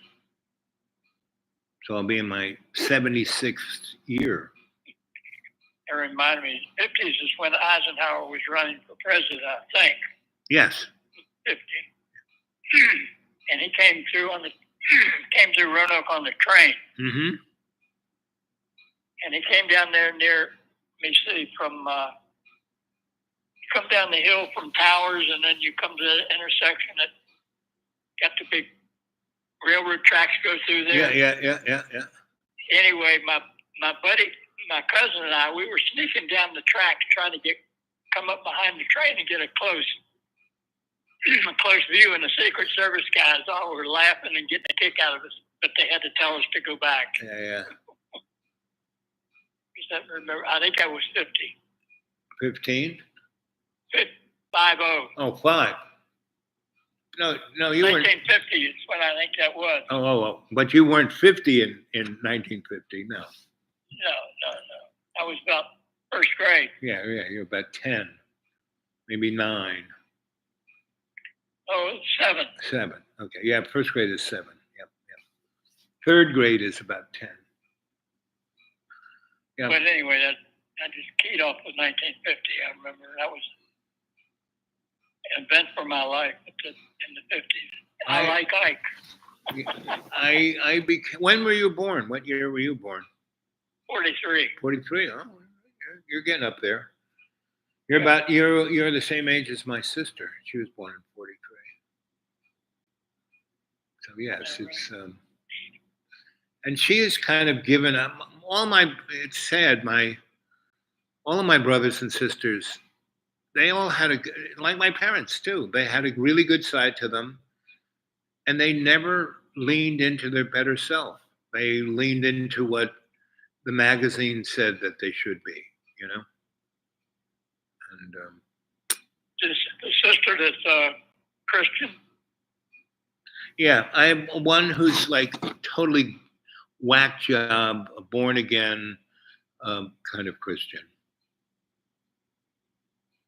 And she's totally for Donald Trump because he's going to make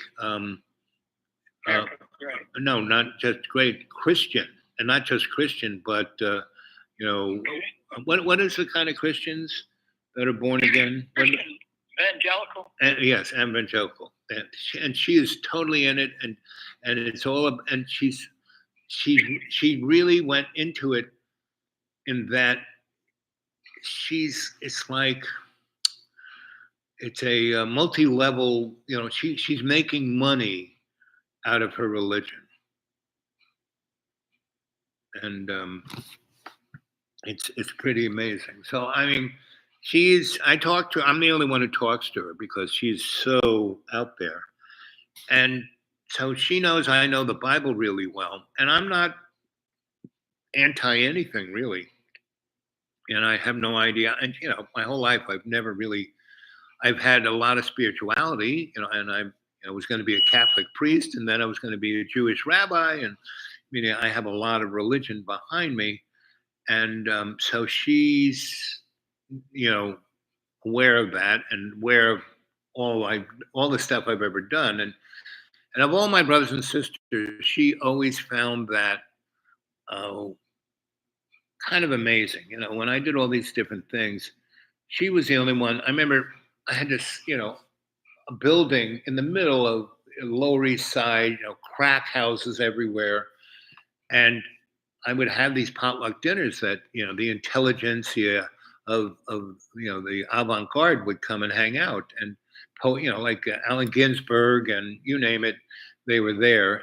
These people were my friends, and my sister wasn't in that scene, but she knew who they were, and she came with one of her friends once, and they came into New York, got a hotel room, and then took a cab, and they got the address wrong, and instead of coming into my building, they went into the crack house, right?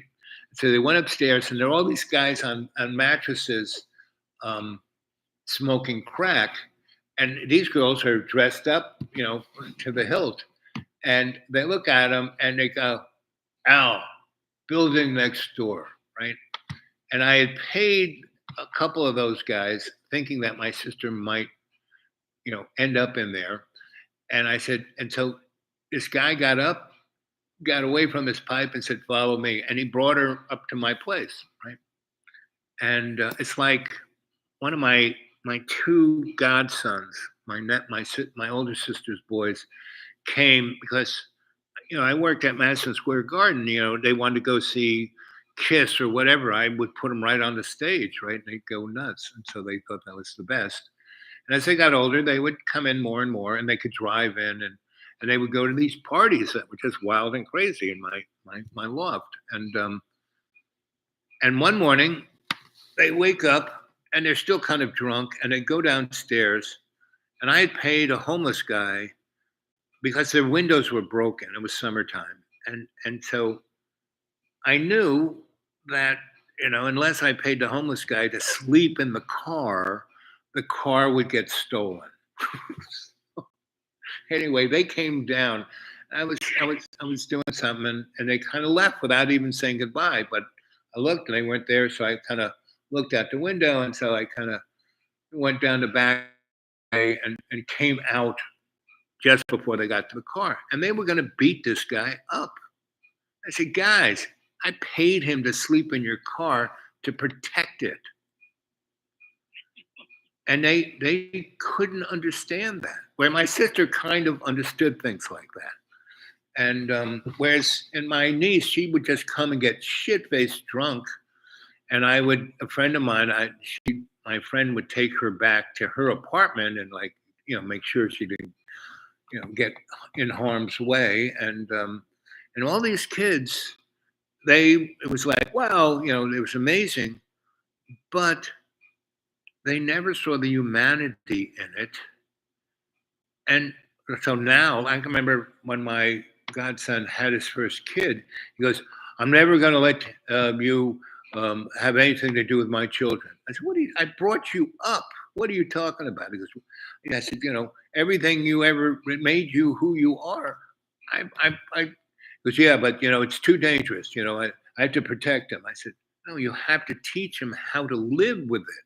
Look at you. If you had hidden away, you wouldn't have become anyway." And that's the problem with my family. They're a perfect example of what America has turned into. They have no empathy for anybody but themselves and their family. They have walled them. They don't have a community, and they don't have neighbors. And that's one of America's biggest problems, right there. Yep. And my oldest, so my sister. I was visiting a friend that lived on the Lower East Side, and he had a Volkswagen van. Every day we'd go out and have to go look for it. Yeah. It'd be around the corner. Yeah. Didn't know where it was. They knew it wasn't too far. Right. I mean, I lived on, when I was really young, before I became the, guy who was taking over buildings and putting homeless people in them, the community organizer. But back in the day, when I was just the dude, I got robbed so many times. Not when I was there, but they just break in and take stuff. And after the first time they took my stuff, I spray painted everything orange, contractor orange, that super bright orange. And so I could go down because they'd sell it on 2nd Avenue. I just walked down. That's mine. Here's $10. Bring it back to my apartment. And after a while, He just kept smashing through the door. And I said, fuck this shit. And I didn't put the door back on. I just put like a curtain over my thing because they were going to come in anyway. I had nothing of value in that place. They knew me. They never hurt me or anything.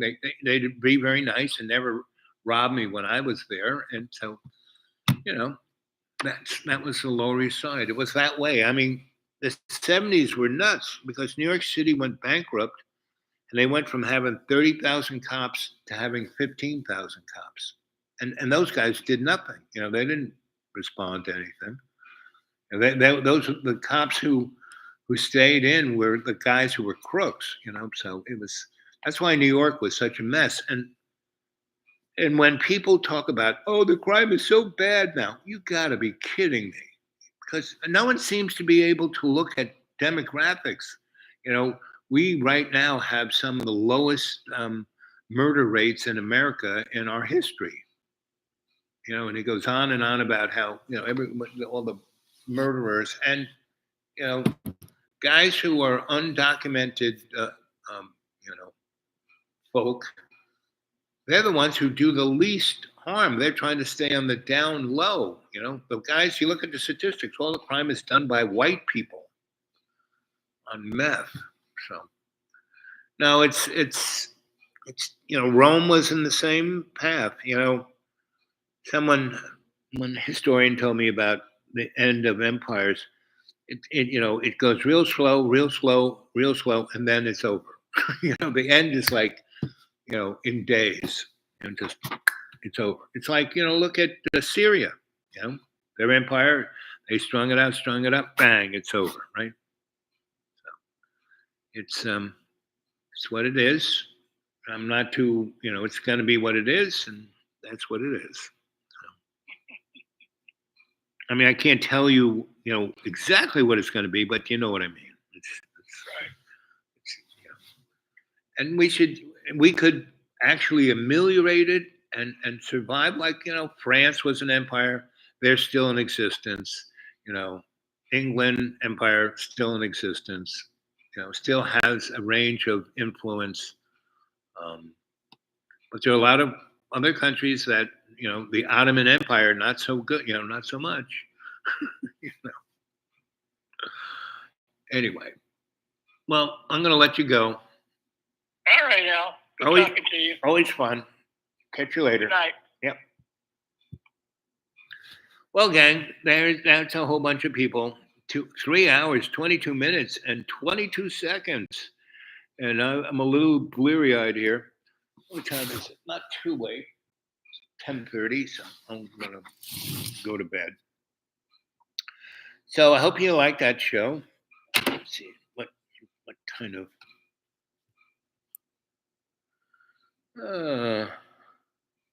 who's your favorite Democrat? Don't have one. Great talks. It's all social contra. What is that word? CONTRAG. Contragion. Whatever.